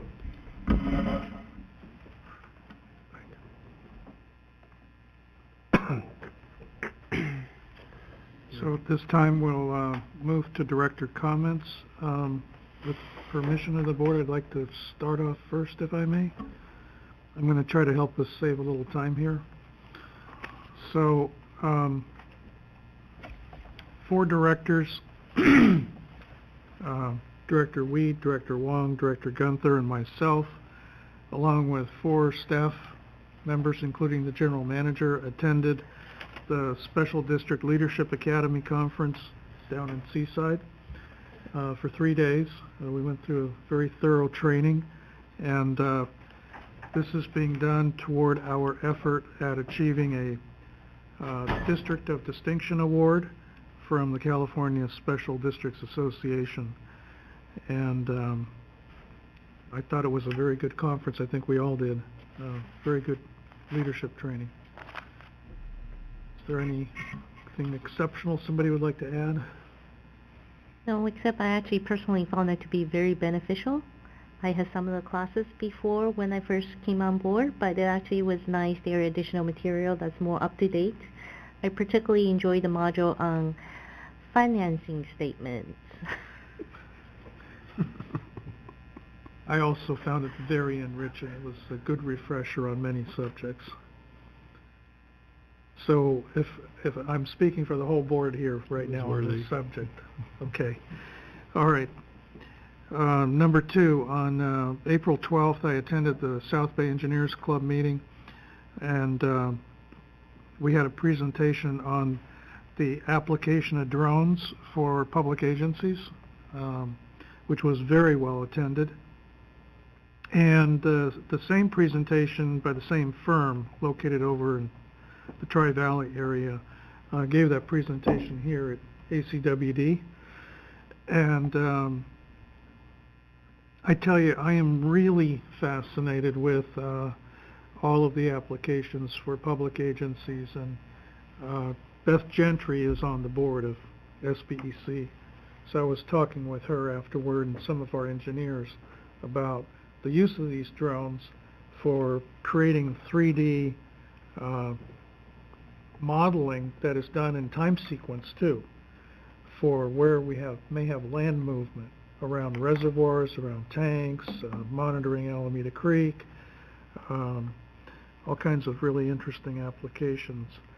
I was sitting next to Hans Larson, the Public Works Director for the City of Fremont, so he informed me where City of Fremont is going with the fire department and then other departments. And yesterday I was at another meeting where the subject came up with the County of Alameda, and their Public Works Department is planning on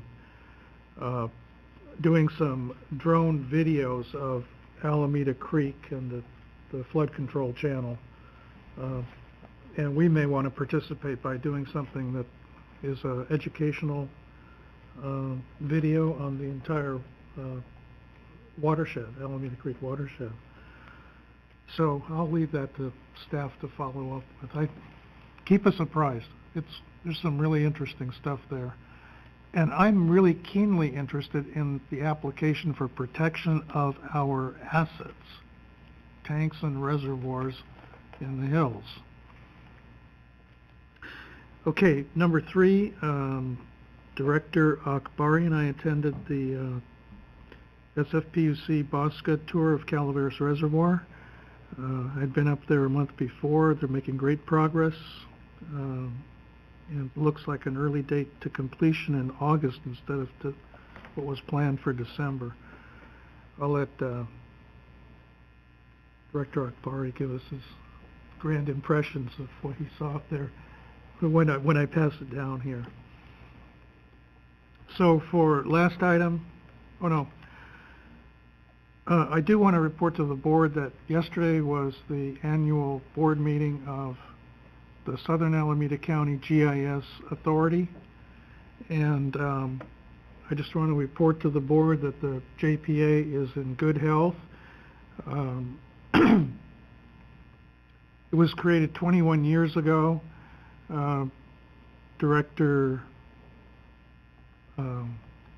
Board member Mayor Nagy is one of the original board members, and he's been active with me the last 8 years on that board. Mayor Gus Morrison and Mayor Mark Green were on the original board as well, along with an ACWD director and a USD director. The JP has come a long way. Really in the last 2 years has just made so much progress on so many things. We all had compliments for the staff of the different agencies that are involved.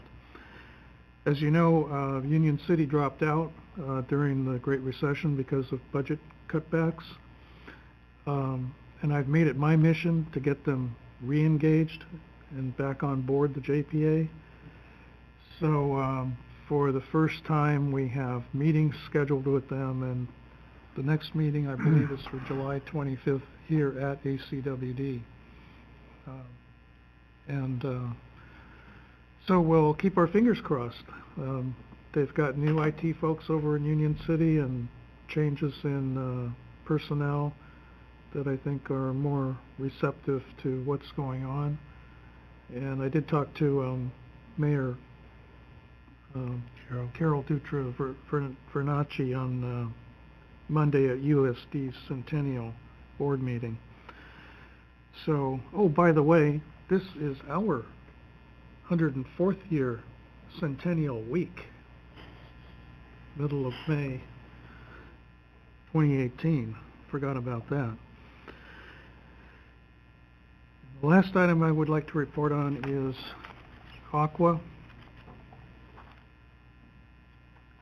I attended 3 days. The first day I attended the local government committee that I was appointed to. We have about 20 members, I believe, and we had about a dozen that were observers of the meeting. We were able to really drill down with a smaller group into a number of legislative areas, all that we've discussed here before, so I don't want to go into it in real depth, but a very engaging committee to be on. I later went to the Water Management Committee meeting, which was in the afternoon, that I was appointed to as well. That has 40 members, 4 from each of the 10 Aqua regions, and there were about 120 observers to that meeting. So you can imagine the interest in water management statewide, and they covered a lot of subjects very quickly. That committee meeting moves so fast, if you really have to be on top of your toes to take in what's going on. The next day was Wednesday. I attended the Energy Committee program looking at new frontiers in the water energy nexus and how to build a carbon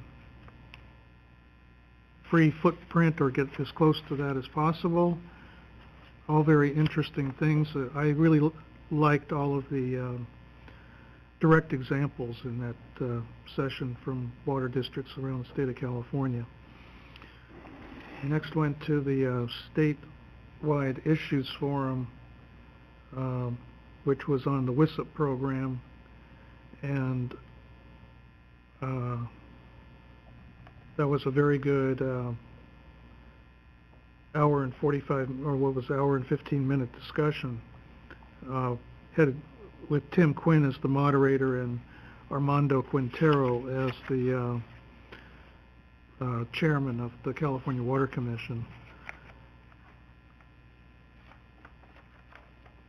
And not last but not least is I went to the statewide issues forum on the Bay Delta Water Quality Control Plan update and what happens next. And can never learn too much about what's going on in the Delta. So that was very educational. And I'll leave my report at that. Pass it down. So next, I'll make it quick. I went to Aqua. I was one of the group that went to the special districts things. It was very good. I think it was worthy.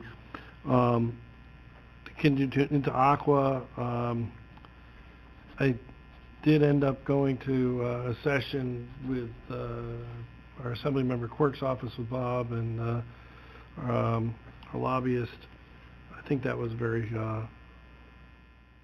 perhaps more fruitful than I thought. And that was on Wednesday morning. So I only briefly got into an early session, the one on the functioning delta for native fishes.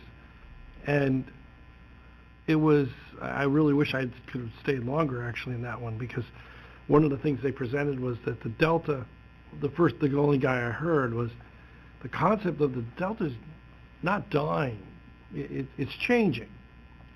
And the big question is, which way is it going to change? As well as that, you know, we're not going to be able to go back to what it was. So, I mean, you can't get back to the original delta. It's been changed so dramatically. But he did say that, like, I remember writing here that they were like, the North Delta presents the best habitat area to deal with. So, and at that point we went over to Assemblymember Quirk's office, yelled at him about the water tax. He was I think receptional. He received us well. We'll see how that goes. I have to comment the lunch speaker. I'm sorry. I've heard better. That's not a political statement. It was just, yeah. In the afternoon, I went to the statewide issue forum on the California Water Plan, and they handed us a great gift for Wachowski's office meeting later in the afternoon, because greater sustainability and how to pay for it, where they started raising the question of the $8 to $10 a month tax on the water bill. And there was one plan that doesn't do that, but in general they were saying, we got these two, but you know, we like this one. Of course they like that one because it's easy. Just put it on the water bill. So from that, Bob and I went to Senator Wachowski's office and met with his staffer, and like I said, the gift had been handed, because now I had we just didn't have the water tax $1, we had the $10 a month that we had just sat in on that session, and got to tell them that, look, you know, this is it, here we go, you know, I mean, this is what's happening. So I considered that kind of a gift for that meeting. And I think that meeting went well as well. He seemed to be very receptive, although we'll see what I think Assemblymember Quirk put it best, and that is, depending on what the leadership wants. And the governor, and he spoke at lunch, and the governor likes the water tax, so it is what it is. Ended up going to the Bay Delta Water Quality Control Plan update on Thursday. it was interesting. They, the standard commitment to science. You need to have a plan and smart releases, and because just flows for flow's sake, really, there's not really any benefit. Oh, I forgot. In the morning there, we met with Contra Costa Water District and discussed how do I put it, our relationship in regards to Los Pesqueros, and that we're interested.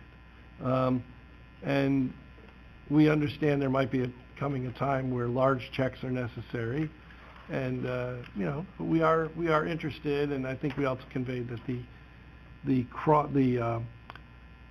the pipeline to the pumps is really vital in that project. But I think that was a receptive meeting. The last, other than the Region 5 meeting, I also went to the Water Industry Trends, Adapting to Declining Flows in Utility Systems, something I never really thought about. You conserve water and the sewer system's not functioning. And it was really interesting to hear some of the problems they've had with the fact that, oh yeah, we've done this great job of conserving water, and maybe we want to concentrate on outdoor water use now because it was really wreaking havoc on some of the sewer systems. Not that we want to tell everybody, just open up their faucets and, not turn it off when they brush their teeth, but it really did have an impact. And that'll be it. You're up, Director Akbari. All right. Governor's speech was great. I'll try and keep my comments brief as well. First, I went to the Calaveras Dam tour put on by SFPUC with President Sethy, and it was, fascinating is kind of an understatement. It is. For me, I don't understand the scope of a lot of these projects until I go and see it in person. And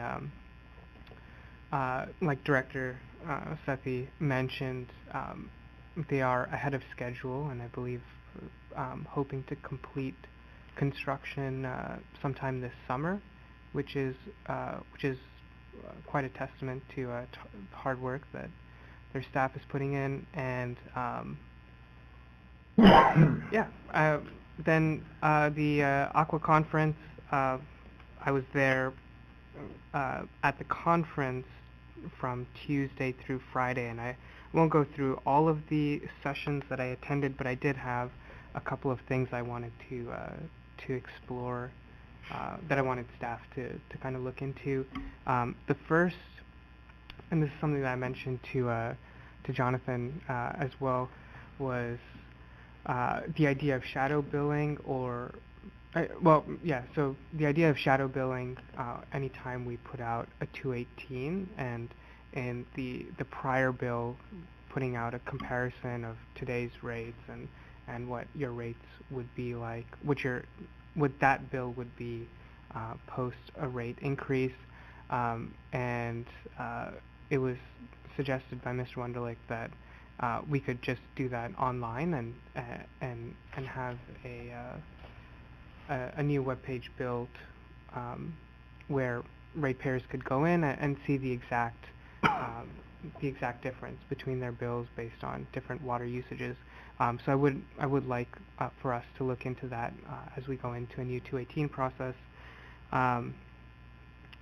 And then I went to the Region 5 membership meeting on, I believe it was Thursday afternoon, and there it was mentioned by John Varela from Santa Clara Valley Water District that there they have a really interesting scholarship and internship program to inspire high school and college students to go into to explore working at water agencies. And I know I've mentioned it previously as well, but I would like for us to look into expanding our programs. Right now, I think we really focus on elementary schools, but I would like for us to try and introduce more programs for junior high and high school students, and eventually look into some sort of scholarship and internship program as well. So that, I will leave it at that. President Sethy also already done a great job summarizing the Special Leadership Academy conference, so I am just going to skip. Okay, thank you. Attended the Leadership Academy, and I think was well explained. I'm on the JPIA, so I was a member who attended that on the days prior to the Aqua meeting. JPIA has dropped Cast Light after a one-year effort. That is a program that you could look at and determine what the cost of Medicare was. It was a very highly priced IPO in the market, and it has not done well recently. Next, JPIA is looking at developing a captive insurance company in Utah. The counties have done that for California and have gotten better results in their investments. If they do go down this route, they're not limited to water districts as being part of their membership in the captive insurance company. They can deal with private water companies if they wished, particularly if they were worried about some of the smaller ones, but felt some of the larger ones might work, and are looking at investigating that. At the meetings of the following Aqua conference, there were some fascinating ones on the San Joaquin, whether to go with the functional flows or the unimpaired flows to a certain percentage. Found it interesting, one, that the state's argument seemed to come down to it's so much easier to manage an unimpaired flow than it is to try and determine what a functional flow is. And it was pointed out that we had the wettest year in history for a while, and the smelt still declined. So what are we trying to accomplish?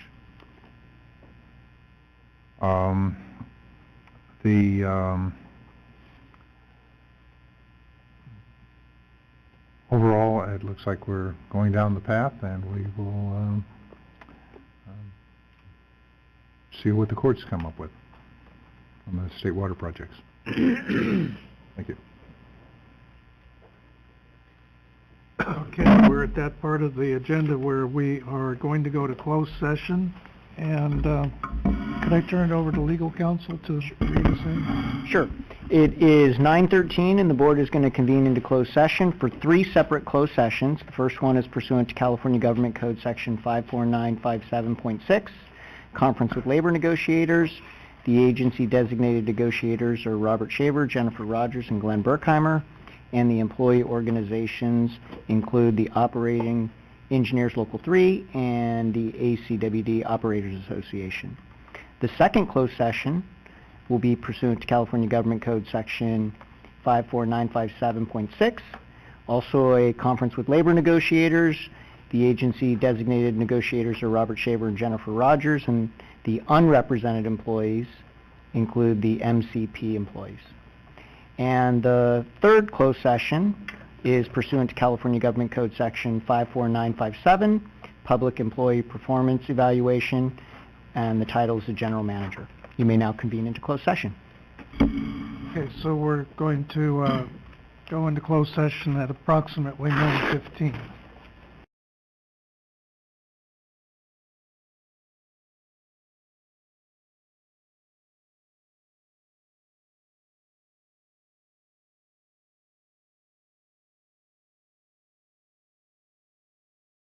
So we're reconvening with a quorum of 4 people, 4 board members, at 11:50 p.m. Thank you, President Sethy. The board had 3 separate closed sessions, and pursuant to California Government Code Section 54957.6, conference with labor negotiators, agency designated negotiators, Robert Shaver, Jennifer Rogers, and Glenn Berkheimer, employee organizations, Operating Engineers Local 3, and ACWD Operators Association. The board provided direction to its negotiators. Item 8.2, pursuant to California Government Code Section 54957.6, conference with labor negotiators, agency-designated negotiators Robert Shaver and Jennifer Rogers, unrepresented employees, management confidential professional employees. Again, the board provided direction to its negotiators. Item 8.3, pursuant to California Government Code Section 54957, public employee performance evaluation of the general manager. The board provided direction to the general manager. And that concludes our closed session report for this evening. Is there a motion to adjourn? I'll make that motion. Okay, so moved.